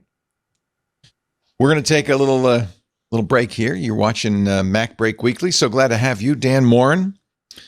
And anything you, besides the fact that Dan is a regular at sixcolors.com and appears on many podcasts with Jason Snell, I'm sure. I wouldn't know, but I'm sure he does. Probably. Odds are good. Odds are good. He's appearing with one now, as a matter of fact. Yeah, that's right. I can't, in fact, contractually. Can't escape. It was statistically likely that at this moment he would be doing a podcast with Jason Snell. You don't have a book currently out, but you can get the whole series right now, right? Yes. Where do they should get it from you, right? Where should they go? I mean, it's sold in bookstores everywhere. Of course. You can go to your local. I always advocate for your local neighborhood bookstore. That's what Support I do. it, please. Yeah. Bookshop.org is a good resource for that. They'll tell you where your local store is, but you can buy it on Amazon or Kobo or Barnes and Noble if that floats your boat. There will be an announcement coming end of the month-ish about the next. The Galactic Cold War no, series? It's a different book. New series? Yeah, standalone new book. I can say Jason's read it because he's sitting right there. And he knows that. I did read it. But yeah, it's not been officially announced yet. But keep your eyes. But you can always go to my site dmorin.com, and we'll have all the details there. I got a newsletter. Sign up for that. Nice. You'll be among the first to know. The first to know. And Jason Snell, sixcolors.com, where we had all the colors of the graphs. Thank you for taking them there. They're for the world. I make the charts for the world to see about money. And Mr. Andrew Ihnatko. Have any of you tried the new Codex app? It was funny. As soon as Claude came out with Cowork, Anthropic Claude Cowork for the Mac, which was actually really interesting. It was Mac only, and did some really interesting virtual machine things to keep you safe. OpenAI said, wait a minute, we got one too. Mac only. It's called Codex. Came out this week. I haven't played with it. Codex is their coding tool, right? Right. Yeah. So it's a command center for agents. Yeah, and so you can run it, and it's got MCP integration, and it's running as a Mac app, and it can do stuff on your system, and it's Very much like what Anthropic did with Cowork. Yeah. Yeah, so it's good. I mean, they bought software applications, right? Yeah. So they bought the old Shortcuts team, and they've got some stuff. I wonder if we'll end up in something like this down the road. But also interesting, you can put your API key in here. One of my big complaints about these AI companies is they want to sell consumer subscriptions, and they also want to sell API subscriptions, and it's very frustrating because if you've got a consumer subscription and then you want to do something and it's like, sorry, this requires the API, you have to sign up for that too and all that. And this is interesting because it asks for an API key. It basically wants to charge you metered access per token, which I actually kind of like it because it's just use based, and I don't need to also tithe $20 a month or whatever to OpenAI. That's kind of interesting. Yeah, I spent a lot of money on my Claude subscription because I have Claude Max. But I still have to buy AP tokens. Yeah, for I hate API. that. You should get some. You should get some tokens with your subscription. I think I do the Claude thing where it's like because all the programming projects I want to do are just purely like hobbyist things where I don't really care. I am still on the let me ask you a bunch of questions before you cut me off for the day, which I feel like is not Dan, nice job, and we'll see you back here at 1 a.m. Yeah. It's it's not unlike bothering my my friend who's a Python developer. Yes. I only feel like I can ask him so many questions before he's gonna be like, I gotta go make dinner. So it's fine. It's fine. I don't need it. This morning I set up a whole system with Claude Code doing all the configuration. It's a very good sysadmin. It's great for, just as you said, Jason, it's great at computers. It knows computers really well. Computers are great at computers. Yeah. Turns what a surprise. Yeah. All right. Back to work. Break time's over. Break time is over. Oh no. No, not the show, just the commercial break time. iPhone 17 Pro Max has the best battery life of 35 smartphones tested, according to CNET. Shocking. It's a big phone. It's big. It's real big. I feel the like next even one's going to be bigger still. The 17. I have a 17 Pro, and I have found it to be even just the 17 Pro non-Max bananas.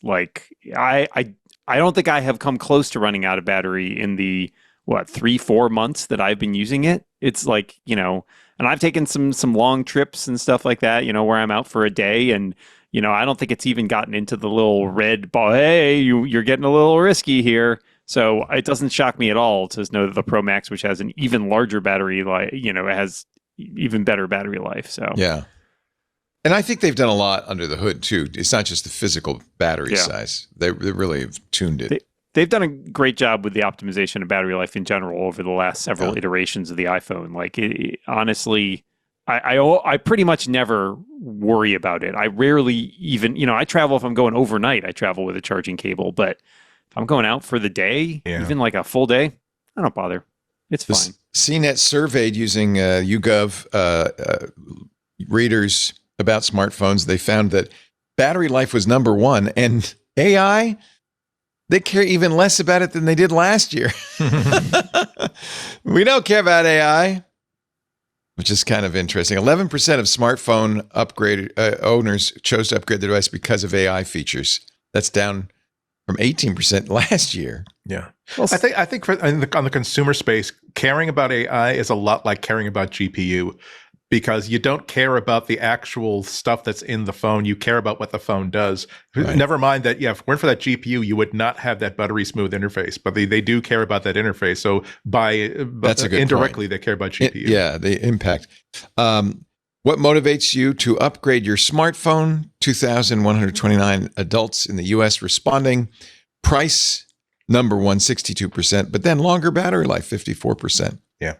More storage, 39%. Yeah. I think that's because a lot of people have iPhone 4s and they've run out of room for their phone. Well, I mean, it's necessities, right? Like your battery life goes down over time. You start to run out of storage over time. Like all those things are finite. And, I think it's unsurprising that those are the things that are going to drive you. I would assume, camera features are probably up there somewhere too, just because it's very visible, right? Like your phone takes worse pictures than your friend's phone. You're going to be like, oh, maybe I need a new phone.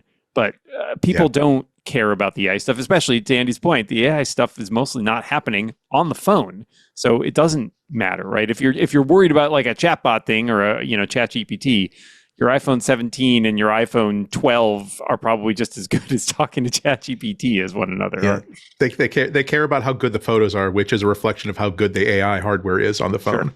So that's the sort of stuff that's going to be.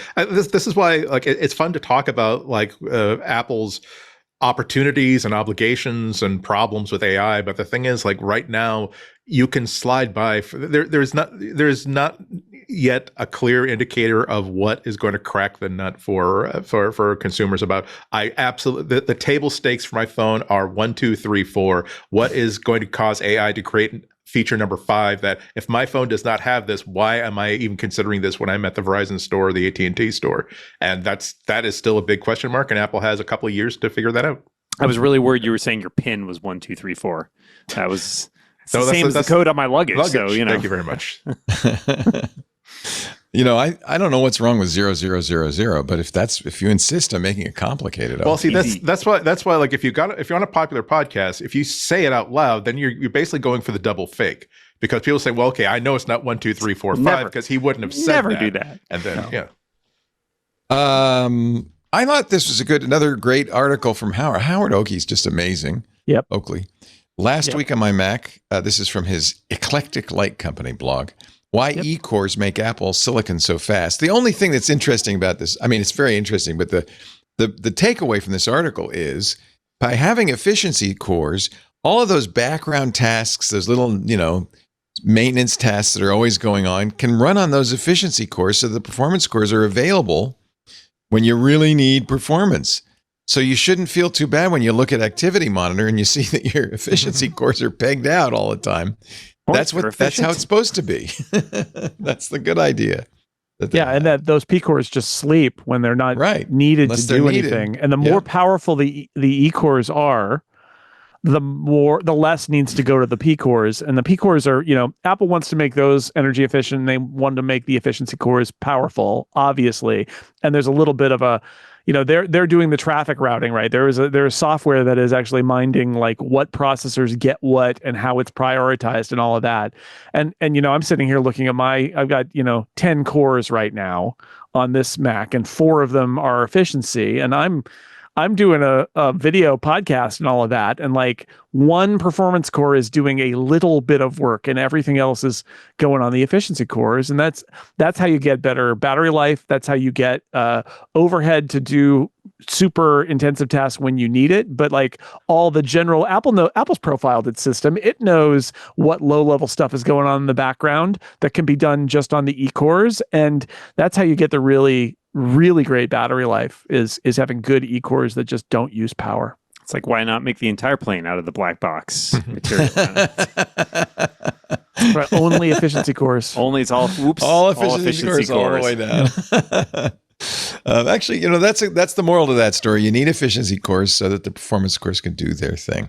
Or go to sleep and not eat your battery is the other, right? Like one of those. Yeah, it was such a brilliant thing to do that everybody now does it. Intel does it. AMD does it. ARM, of course, has been doing it all along. That's where it came from. Qualcomm's doing it. And you know what? All computer users are benefiting from it. So thank you. It's good. It's good.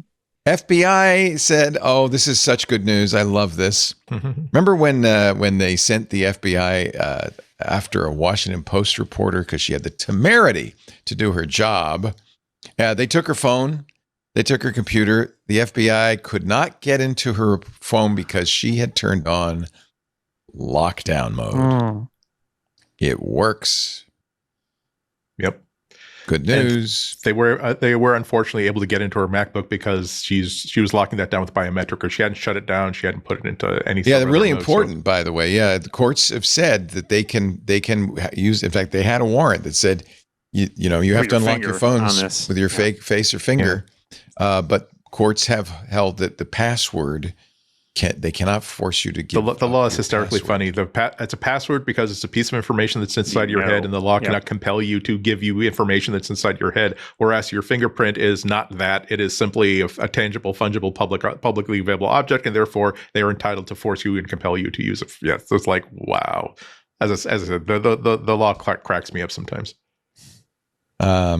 Yeah, and so that's the moral of that is if you are trying to protect your sources, or if you just have something you don't want the feds to get into, lockdown mode works. Right. And it's not use for a everybody, passcode. right? It's like super lockdown I don't mode have is it on. super inconvenient if you're a regular user. So, but if you're a reporter for the Washington Post who's got secret sources inside the government and stuff like that, yeah, you should probably turn it on. But for most people, it's a bad. Well, here's the good news: there aren't any reporters at Washington Post. Yeah, there are very few left. It's an increasingly or decreasingly relevant problem. I was going to say the other thing for everybody to keep in mind about while we're talking about biometrics is that you can tap you hold down the wake sleep button and the up volume button on your iPhone, and it will lead to or you can press the side button? You can just even hold the side button at this point. I think that's. Hey, can you wait to arrest me till I have to look up how? But you can literally. You basically press these buttons in your pocket, and there are a couple different ways to do it, and then it triggers the screen that says slide to shut down. Right. Once that screen is triggered, your biometric authentication on your iPhone is turned off. You have to enter the passcode. And so you can just press those buttons in your pocket, and at that point, they are not going to hold your phone to your face and unlock it. Right. God, it's sad that we live in a world where you have to worry about that. It is. Aura has been lobbying the FDA. They had their lobbying budget, their government lobbying budget. This ring I'm wearing was in 2024 was $40,000. Last year it was $1 million. They realized if we're going to make a health device, we better have some lobbyists in DC. They've been trying to convince lawmakers to loosen the health monitoring regulations for wearables. In other words, you don't have to get full FDA approval for it. It is a device. It's not medical grade. It is a general wellness product. And actually, the piece in Apple Insider is this benefits Apple Watch because they also can turn on features as a general wellness device, not as a medical grade device, which means you don't have to have those extra and costly and time-consuming reviews for safety and effectiveness. So I guess Aura is having some success. The FDA changed its rules so that wearables could warn users to seek a more thorough medical evaluation from a physician. It also opened the door to devices measuring blood pressure and blood sugar without necessarily needing the medical device approval beforehand. That's the good news. The bad news is these devices really can't do anything useful along those lines yet anyway. But if they ever can. Yeah, the runway is open. I think that's an Obama era change to the way the FDA operates. They created a new classification that basically said the reason technology evolves much, much faster than the FDA approval process. Let's create a new classification for technology-based devices that will put limits on what they can actually do or tell and advise the owner. But we're going to let things like blood oxygen sensors go through. We're going to let all these heart rate monitors go through because that's something that it can do very, very well. And if it goes through 5 years worth of testing, by the time it gets to market, it's of no value. So, yep, it's ready. Yay. Let's see. What else? Oh, how exciting. Your Apple Music Replay 2026 is now live if you want to see what you listen to. Jason, last year you were saying it was kind of occupied by stuff you listened to while you worked. Yeah, that's always the problem, right? Is that there's not a lot of context there. So I have a playlist that I do when I'm writing. There are a couple playlists that I can write while listening to because they're very, very familiar to me. But and I've heard people talk about this with they're playing music in the car for their kids, or they're playing music to have their baby go to sleep, and it's just not aware of you lose different context. That's literally me. I had mine not last year, but the year before. It was all kid songs for me. So yeah. I don't know anybody who's really, really happy with it. Mine is contaminated because like Jason, one of my favorite, I need to get some work done, but I can't be distracted by dancing around the office or something like that. So I have a favorite opera that's 3.5, that the recording is 3 hours long.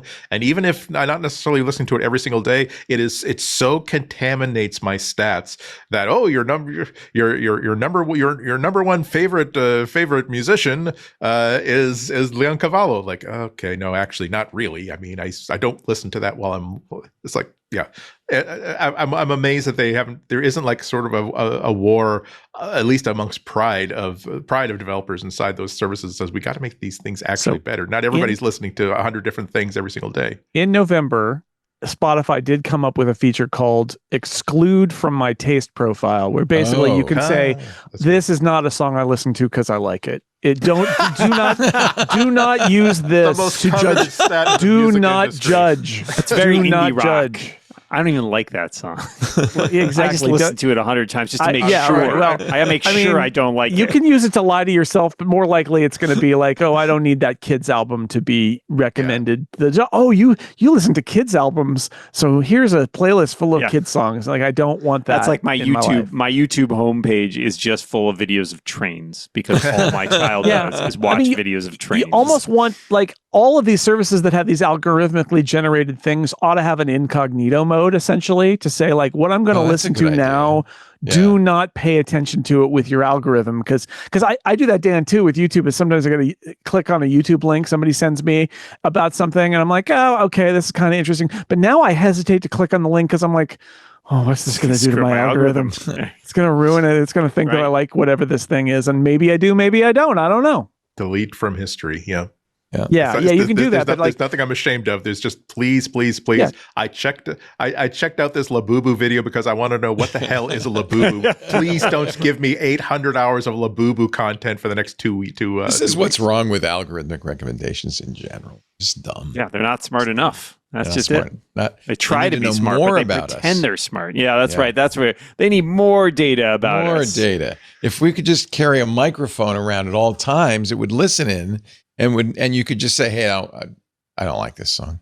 I hate this song. I hate it. We could we could recommend so much better music for if you would tell us which of these 4 brands of tires are you considering buying in the next 4 months. Exactly. Have you seen Jony Ive's new Ferrari? Now, I'm not talking about the car he's driving. He designed the Ferrari loose electric car along with Love From and his buddy. What's the other guy's name? I can't remember. But anyway, Mark Newsom. Thank you. It's pretty. It's a pretty car. You know, I think he's better at designing cars than he is at designing technology right now. I mean, a car is technology, but I mean, I saw a comment where he pointed out that like, he's trying to minimize touchscreens, for example, and then physical controls. And he's 100% right. I mean, like anybody who's driven a car made in the last 5 to 10 years has probably been frustrated by trying to use a touchscreen while driving, which is not a thing that you want to be doing. So I don't want to buy an incredibly expensive Ferrari so I can have switches for my air conditioning, but be nice if everybody else listened to that too. He gave an interview to thedrive.com. He said, I think a large touchscreen practically, functionally doesn't work. That's incontrovertible. You have to look at it, which you shouldn't be doing. You've designed something that's layers and layers deep. The steering wheel looks like a kid's busy box. It's got cranks, knobs, dials. I love it. Or like I love these things, or like man. an F1 driver's like. I love the idea that it has this tiny little like touch screen like embedded in that shows. Oh, here's your YouTube Music app. Like, okay, I can sort of see that. I can sort of see how you'd want your face pointing at the airbag so that when you are distracted and you crash into something, at least you are positioned. You're not reaching. You're not going to be hitting the side with it.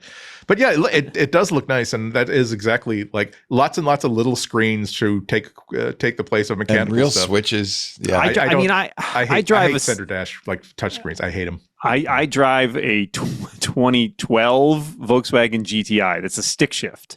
And let me tell you, it is about as low tech as it comes. And even it does have a CarPlay unit in it because I put one in. But like, I love that it's like my air conditioning controls are like 3 dials. It's like, how much fan? How hot is it? Which direction is it going? Yeah, those are all things I want to be able to change without having to really think about it. And the newer ones that have touchscreen everything. I mean, I rented a Tesla when I went to WWDC one year, and I get on 101 and I'm driving down and I realize I don't know how to adjust the side mirrors on this car. You have to open the screen. Well, I'm driving on a highway. I just got off a plane I've been on for 6 hours. I'm going to die. Yeah. Not only that, but like you only need to be driving your new car for like maybe a week and a half, 2 weeks before It's not the AC isn't high enough. You reach out to a tactile control. Your finger finds it, and you know that if I turn it like this, it'll go up a little bit. Versus it's a touchscreen. I'm touching an undifferentiated plane of glass that now I absolutely have to look at this glass. And every time I'm in a car like that, I have to think, is it worth it? I have to wait for a moment of absolute zero distraction. That just because I'm burning up in here and I want some more AC, and that's bad design. It is, yeah. I mean, I see why the manufacturers like it, right? It is probably a lot cheaper to have one giant slab of glass than to design all these little things. Probably a lot easier to manufacture, but it's bad. It's a bad experience, and they should feel bad. Applications now open for the 2026 Swift Student Challenge. This is a great opportunity for kids. They always highlight the winners and give them a lot of airtime at WWDC. Applications close February 26. You can be working with Swift Playground as well as Xcode if you want, so that's kind of cool. Apple will announce 350 winners. Along the winners, 50 will be 350 winners. 50 will be selected as distinguished winners. All winners get a special gift from Apple. They don't say what it'll be, but in the past it's been jackets or pins. In 2025, it was AirPods Max. So it's whatever Apple has too many of and needs to get rid of, you can pretty much count on. And a free year of membership in the developer program worth $99. More importantly, the 58 distinguished winners get an all expenses paid invitation to Apple Park for the 3 days of WWDC and will be featured at WWDC. So if you know a young person who's likes to program, I guess you have to be, a high school student? Can you do it? No, they're college students. I think it's 13 and over. Yeah, from 13 till, as long as you're in school, I guess. Yeah. Anyway, the application's online. If you're that smart, you could figure out where. I hope. Have you played Civ 7? I've been playing it on the iPad. I'm not sure I agree with Andrew Orr at Apple Insider, who says it's good but falls short of greatness. I guess what he misses is the downloadable, packs, which you won't get. But it is free if you're an Apple Arcade subscriber, which has a lot to say for it. And it turns out Civ really works well on a touch screen. I'm very scared to tell my wife about this because she really enjoys playing the classic Civilization games. And I'm worried if I tell her she's got access to this for free, I will never see her again. Yeah. It's beautiful. It's a big download. You have to have a lot of memory. But I think the touch screen works beautifully for this. Makes it much easier to drag your little people around and so forth. And it has all the features of the base model of Civ 7. So the anniversary update is now on Apple Arcade. Thank you very much. Andy, I'm looking at your list of that's all of everything I have. What was on your list that you wanted to talk about? A couple of things. So Gurman had a transcript of Tim Cook said a lot of stuff during a company meeting, apparently trying to address a lot of longstanding simmering disappointments with his public-facing comments regarding things going on, or lack thereof. Yeah, there are a lot of interesting quotes here. He addressed the operations against immigrants and has sort of upgraded his language from I think that we need a de-escalation, which is what he said a couple of weeks ago, to I'm heartbroken by what's going on there. If you're here from, we value the fact that we get the best people from all over the world. We are valued here. The people who are here under different visa programs. We love you. We want to support you. We don't want you to be scared about leaving the country to go home for family events and to risk not being able to come back. And he swore that he is having active conversations with the administration about this issue because he feels so strongly about it. Yeah. It's better than nothing. I think he's trying to play both sides, and it kind of feels a little hypocritical and two-faced to me. Yeah. Here's the thing. Like this time, like last year, I would have thought that, well, there might be a lot of different reasons why he hasn't spoken publicly about is in this similar sort of situation. I would have said, Tim has built up enough credit with me that I believe that maybe there's some stuff that he has not seen a need to talk publicly about, but he is actively concerned and actively tracking and actively working on these problems. Today, after the past year that he has spent, where he has just stood there in the batter's box watching pitch after pitch after pitch go by and say, nope, I'm cool with that. Nope, I'm cool with that. Nope, I'll let that happen too. Nope, I have no vocal opposition to this whatsoever. I think it's correct for us to wonder, at what point does he simply say, I actually don't really care about it that much in terms of my role as Apple CEO, but now I have to worry that my own employees are very, very upset with my performance as CEO, so I have to do a course correction. I don't know if that's necessarily what he's doing or feeling, but that's something that I have to definitely put into the pot this year, much, much more strongly than I might have a year ago. Yeah, look, talk is cheap. Talk is especially cheap when you're a billionaire. And I think that the challenges here are that even if he doesn't like it, even if he's gritting his teeth and bearing it, it doesn't matter because the outside appearance is exactly the same either way. And so while I'm not somebody who thinks that he is necessarily in favor of the stuff that's happening, there's no way for me to know, right? He can say all this and it doesn't matter. There's nothing I can check him on. There's nothing I can verify. What's kind of extra galling about it is he's still being very cagey about it because he treats it like it is Apple loves to post whenever there is a natural disaster. We're supporting the Red Cross. We're saying that. But you can't treat this like it's a natural disaster because it's not just a thing that happened. And so, the idea that it's like if he were friends with the wildfires as they rage through California, it's like, I'm talking to the wildfires. I'm trying to get him to back off. I think that would be about as effective in this point.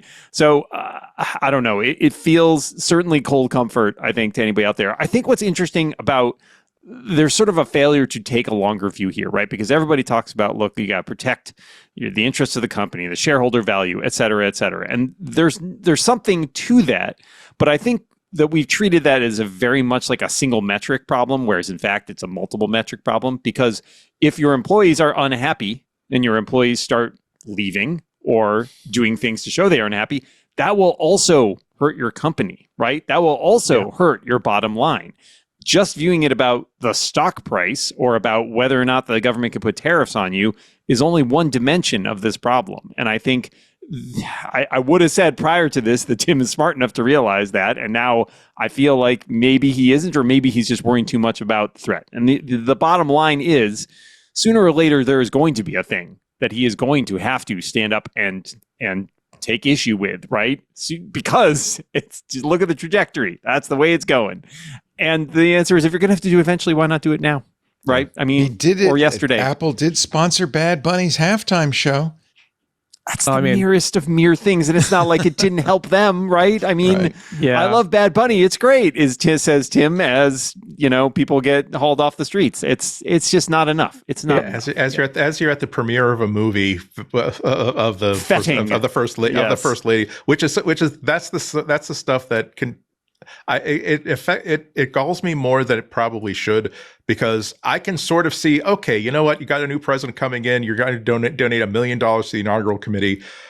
Okay, I guess I get that. I understand why that is almost a non-optional thing to do, but that was such an optional thing. You did not have to go to the movie premiere of a movie that already another oligarch paid $40 million to acquire because it was going to be such a great boon for his streaming service. Did Tim actually get into a bidding war with Jeff Bezos with Amazon? Excuse me, with Amazon over it, or was it just, oh well, gosh, I'll let this go? It's all the stuff that he does not, I feel as though he does not have to do, that he does anyway.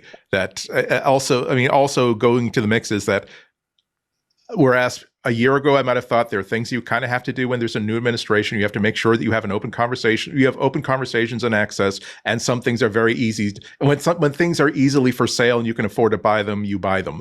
Okay.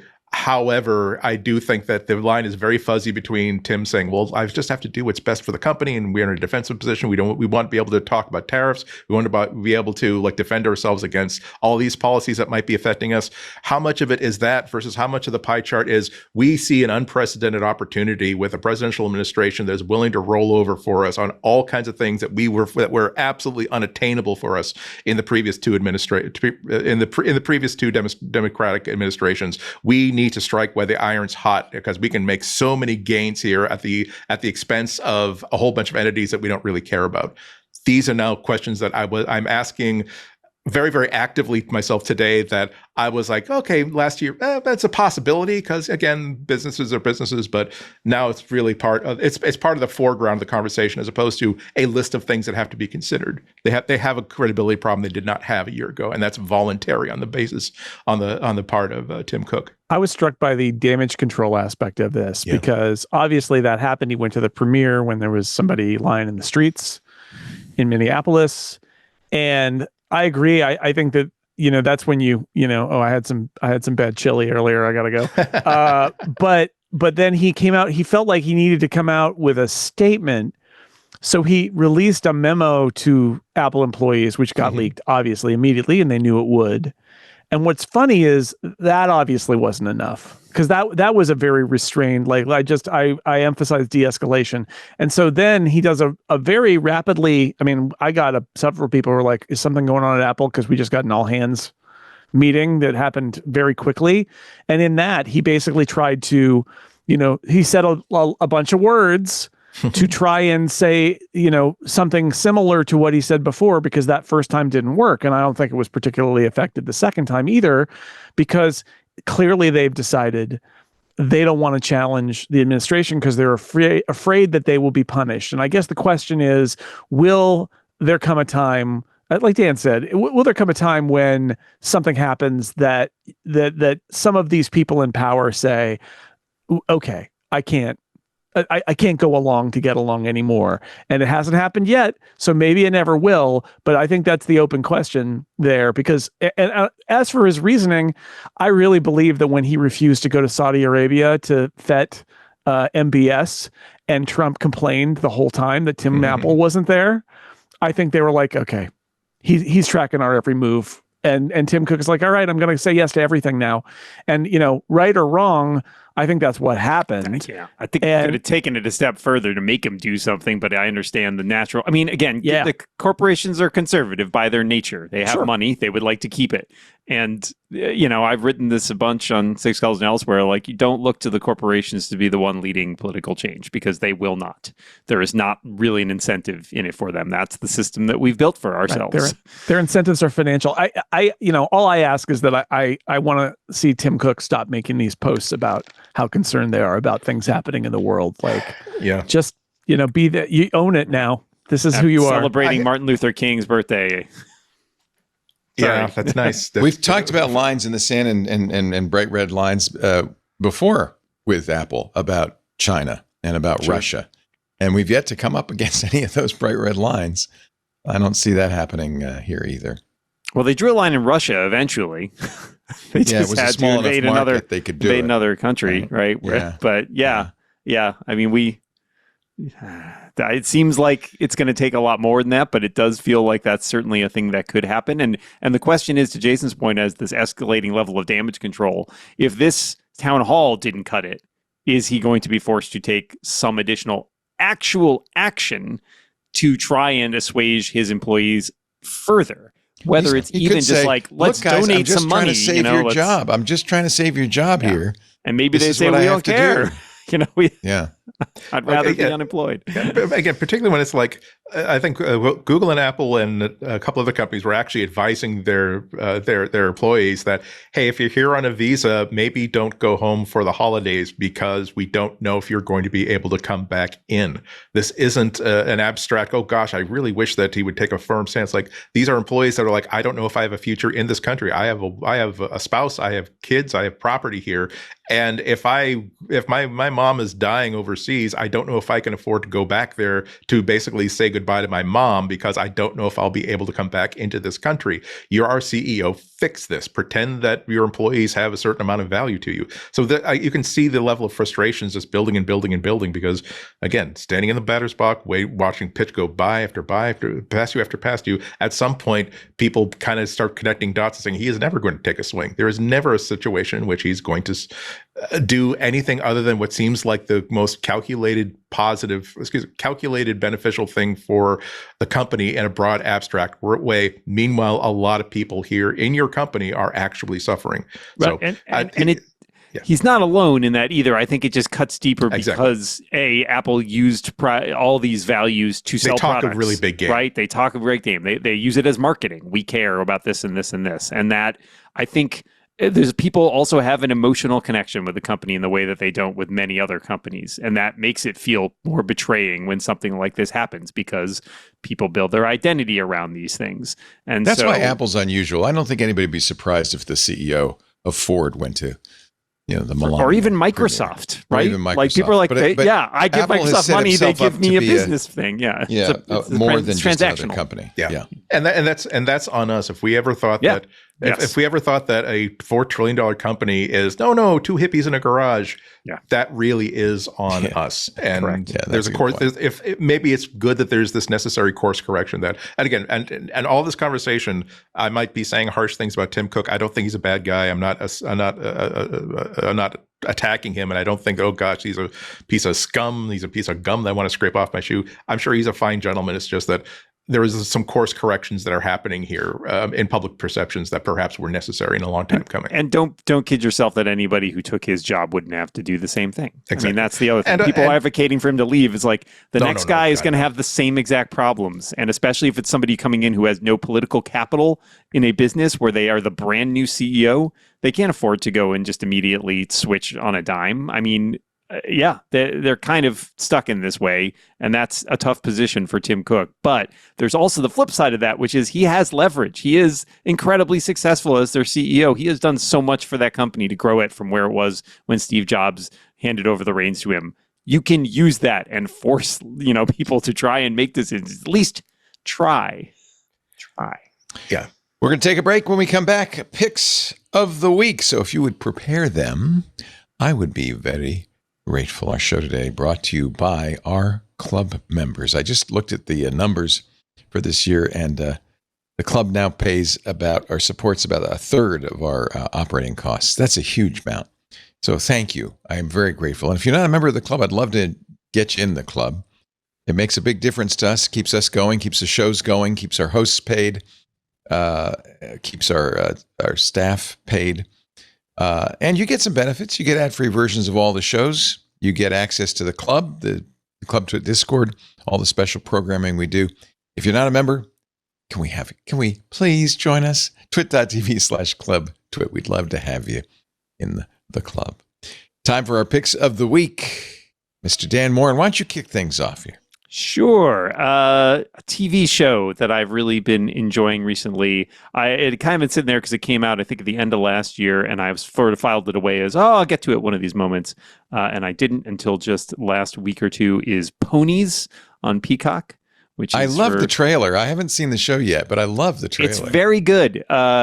Ponies, persons of no interest. The premise is it's 1977 in the Soviet Union. There are two women who are basically wives of CIA agents at the Moscow station, and their husbands are killed during an operation. And they want to figure out what happened. So they basically volunteer themselves as agents for the station. It manages to do a great job of walking the line between having some legit great thriller and tension moments, as well as being very, very funny. Emilia Clarke from Game of Thrones is the lead. And she's paired with a young actress who I wasn't really familiar with before this, Haley Lou Richardson. They're both great. They have an incredible dynamic.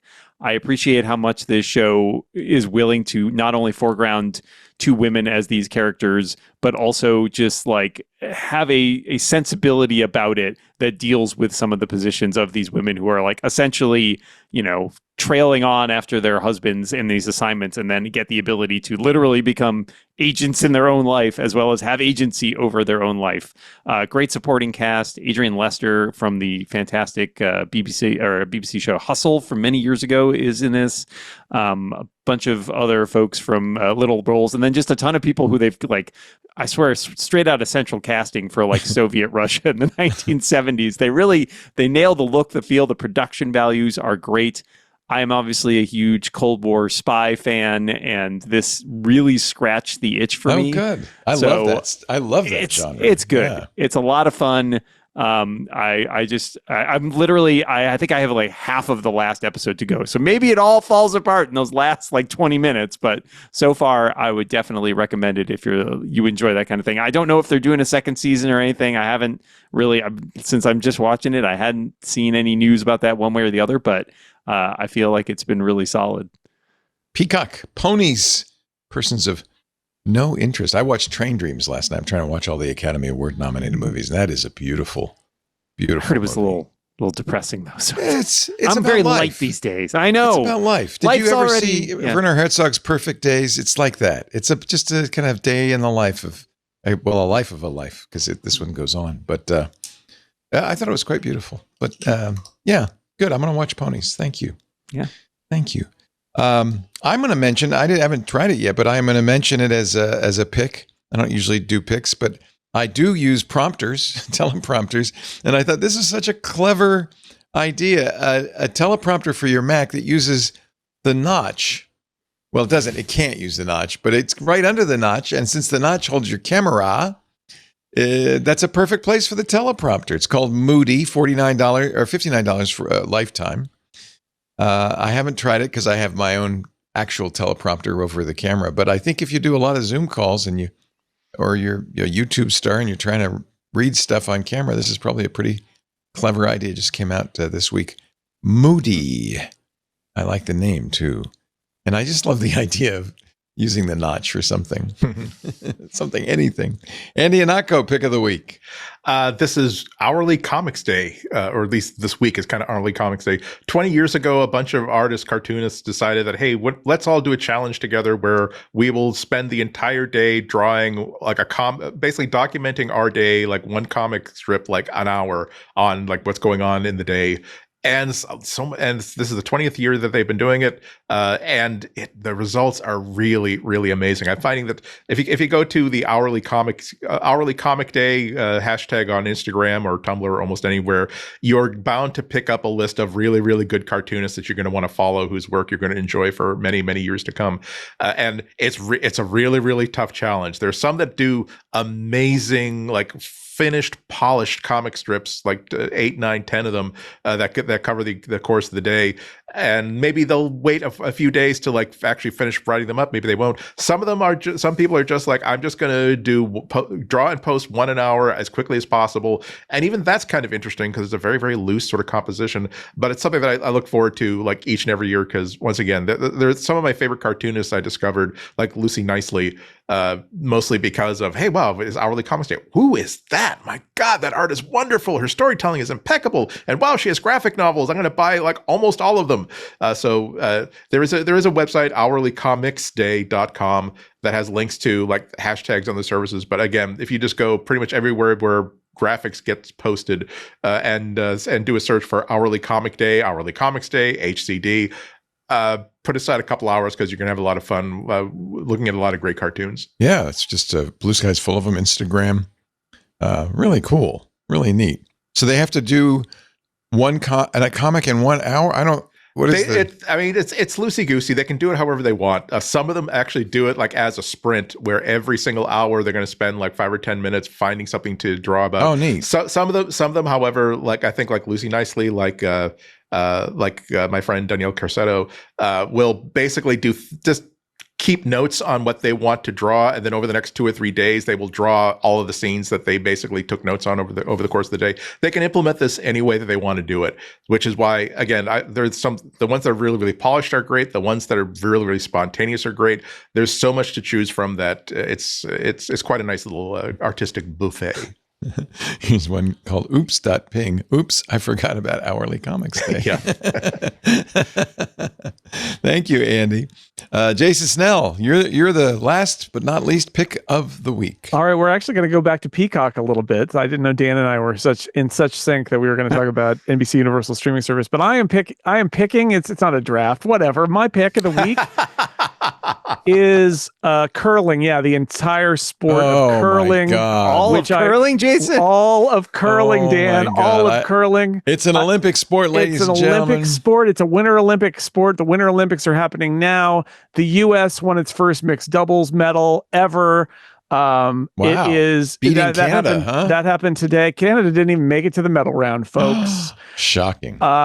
And you, wherever you live, are probably near a curling club. So also, if you don't want to just watch it on Peacock, go to the Olympics tab and click on curling. It's very fun. The men's and women's team sports or team events are about to start on Wednesday, tomorrow, as we record this. But you can also, if you're in the United States, find a curling club near you. All the curling clubs in America are definitely doing Learn to Curls. They're probably happening elsewhere. Try curling events where you come out and you can do it. You can be out there for a half an hour or an hour and be doing curling. It is an Olympic sport. It is very hard at the high level, but actually it's not that hard to get started and play and actually get the rock all the way down and into the house. So you can go to usacurling.org. When you go there, you can click on Start Curling, and you'll be able to find a club right there. And That's find your club, local isn't it? The San club. Francisco San Francisco Bay Area Curling Club is my club, and we are doing lots and lots of try curling events, especially in the aftermath of during and after the Winter Olympics. Because You figure there'll be a lot of interest, huh? Leo, I started curling 4 years ago. You tell me. I mean, literally after the Winter Olympics last year.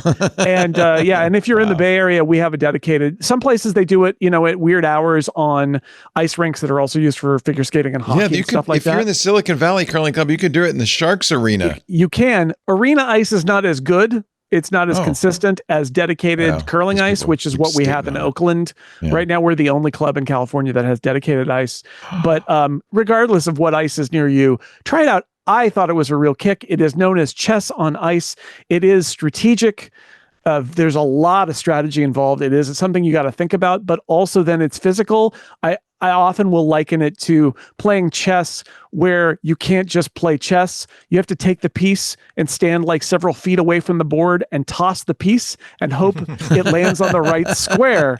So it's not only is it strategic, one of the fun things about curling strategy is when your shot goes awry, it's like you just stop thinking about that strategy and you get to make a new strategy up every time because you just got to play the board as it is in front of you. It's a lot of fun. I love it. I do it twice a week. And it's a nice community. You like the people who are other curlers? Well, curling is a super welcoming community. There are no officials on the ice. Actually, you'll see at the Olympics, it is, unless they call for like a measurement, it's the spirit of curling. Everybody shakes hands afterward. The winner buys. You always go and buy beer for the other team afterward. That's called broom stacking. It is all part of this very friendly and open community. So I highly recommend it. My wife and I tried it 4 years ago and we love it. And now we do it twice a week. So, and it's super open in the sense too, that we've got little kids who are curling and we've got people in their like 70s who are curling.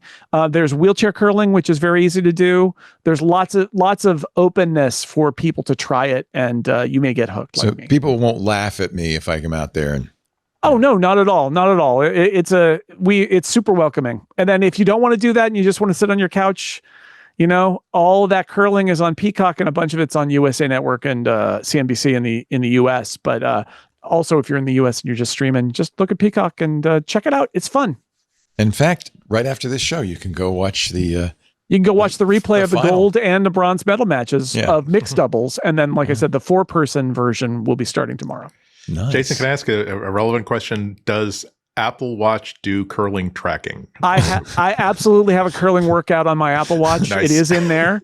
And the answer, the sort of sub question there is it a workout? And it's like, if you're sweeping, it is really a workout. Sweeping the ice, which you do in curling, you sweep the ice to make the rock go further. Everybody gets to sweep though, right? There's not just one sweeper. Yeah, right? No, everybody gets to sweep. You kind of rotate around as you're shooting when you're playing the 4-person game. And the idea is you push the rock down the ice. You can't make it go slower, but you can make it go faster by sweeping in front of it, which causes friction. It's a little sort of sandpapery texture on the broom, and that makes it there's a lot of debate about exactly how curling works in terms of physics to this day, but basically when I'm you sweep, thinking it slightly melts the ice to give it a smooth that's basically surface. It slightly melts the ice. It may also kind of like make it a little less smooth, which actually might help, but you can make it go further or you can hold it steady or make it curl a little bit more depending on where you want the rock to go. So you can steer it a little bit, but if you throw it too hard, it's gone. Isaac Newton's in charge then. You can't do anything to stop it. They can do. So there's a broom, but there's also another thing. There's like a little scraper thing, right? No, that's the broom. It's all brooms. It's all broom. That's all. Brooms They all the way scrape down. the ice to set it up, but like it's all brooms and rocks and stuff. That's it. And the rocks All can curling. only come from one place in Scotland. There's right? a whole story about like the granite comes from Scotland and they weigh 42 pounds and all of that is true, but you don't ever have to lift them. I know it also seems intimidating That because does like those seem rocks heavy, are really yeah. big. They stay on the ice and the ice is real slippery. Also, you don't need any special equipment because you can just go out there in your shoes. What? And You and can't there's a wear little street shoes. and there's Don't a you little have to have special curling shoes? No, you can get them, but you can curl in your street shoes. They should be clean, but we got a little sticky stuff for you to step on. And then there's a little slider you can get when you need to do the sliding. You step on the slider and then you shoot the stone and then you step off the slider again. Sounds So like you can fun. do it. You don't need any special equipment to start. All of curling. I like things like croquet and bowls and stuff and pétanque. It's similar to that, except it's on ice. It is, yeah. The only difference is you got to wear a jacket. Yeah, a little chillier. It is. Our ice house is probably in the kind of like mid to upper 40s in order to keep that ice frozen Wow. down low. But it's I just wear a jacket and some gloves.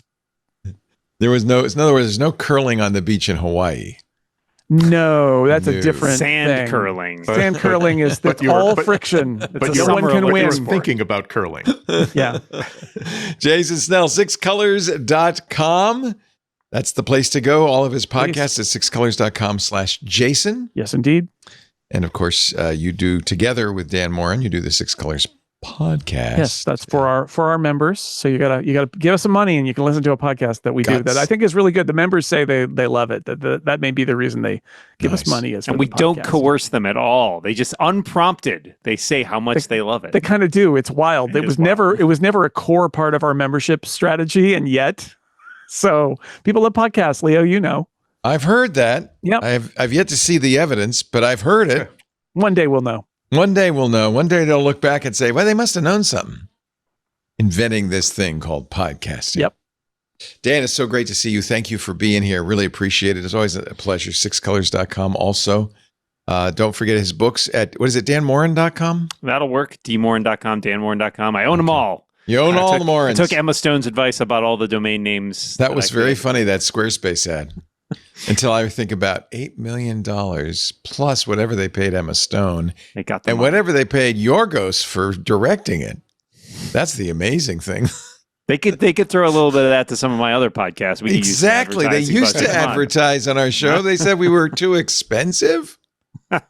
For the return, yeah. Well, It's maybe no we can get fun. Emma Stone. It's no fun watching the Super Bowl with Lisa because half of our advertisers are on it. And she says, and they said it was too expensive. They said it was too expensive. Ladies and gentlemen, I promise you, it is not $8 million per 30-second ad. We give you a full minute. Okay. I'm just That's saying. good. It's good stuff. Thank you, Dan. Thank you. And Mr. Anatko, thank you so much for being here. Thank the librarians for letting you once again occupy their domain. As always. And This we is will again. see- This is a safe, warm space. I don't have to heat myself, which is why There's a lot to be said for that. I'm sure that Dan's in the same boat where it's like, how I don't have to be completely warm in the house, do I? Close I all do the that. doors to the office. Get a hoodie. What's that? My dad used to say, just put on a sweater. Yeah, I think I'm gonna do It's that. been a cold couple of weeks. Where are you located, Dan? I'm in Boston, so Oh, not yes, far you're in from New England also, Not far yeah. from Andy. We're near. We've had the longest unbroken sequences of like sub freezing weather. Normally we'll get like, hey, wow, geez, it's going to be 22 degrees today and only like 9 degrees overnight. Gosh, that's going to be a hard night or 2 nights. And it's like, is it going to be above freezing any day next Yeah, week? it usually No. doesn't last this long, does Okay. it? It's been Yeah. a lot. We had Lou Maresca on Sunday on Twitter. He's been out your way as well. And he said, well, yeah, we got another 18 inches last night. I said, what? Yeah. Because when I was a kid growing up in Providence, it rarely snowed. Oh, well. Yeah, I think that come March when things thaw out, I'm finally going to fix those 2 windows that are a little bit leaky because they have honestly, I'm not irresponsible that way. It's just that they have never come into play where it's like if that little crack were completely sealed as opposed to just stuffed with things, maybe I would gain that extra 2.2 degrees that I absolutely need in early February. It's never been this Yikes. bad. Yeah. Rarely has been this bad. Well, stay warm, you guys. Thanks to all of you for joining us. We do MacBreak Weekly Tuesdays, 11 Pacific. That's 1400 East Coast time. I think that's right. Yeah, 1900 UTC. You can watch us do the show live. We stream it on Discord for the club members, but also on Patrick Delahanty. Is that your backyard? Holy moly! We stream it. I'm sorry. Our engineer, our ops guy, lives in Massachusetts, and he has quite a bit of snow in the backyard there. We also stream on YouTube, Twitch, X, Facebook, LinkedIn, and Kick. So you can watch us there as well if you're so inclined. After the fact, on-demand versions of the show available at our website, twit.tv/mbw. You can also find it on YouTube. There's a video all the videos, dedicated videos on YouTube, or subscribe. You get your choice of audio or video on your favorite podcast client. Leave us a good review, if you will. Help spread the word about MacBreak Weekly. Thanks again to our club members for your support. We really appreciate it. For the rest of you, I think it's time to get back to work because break time is over. We'll see you next week.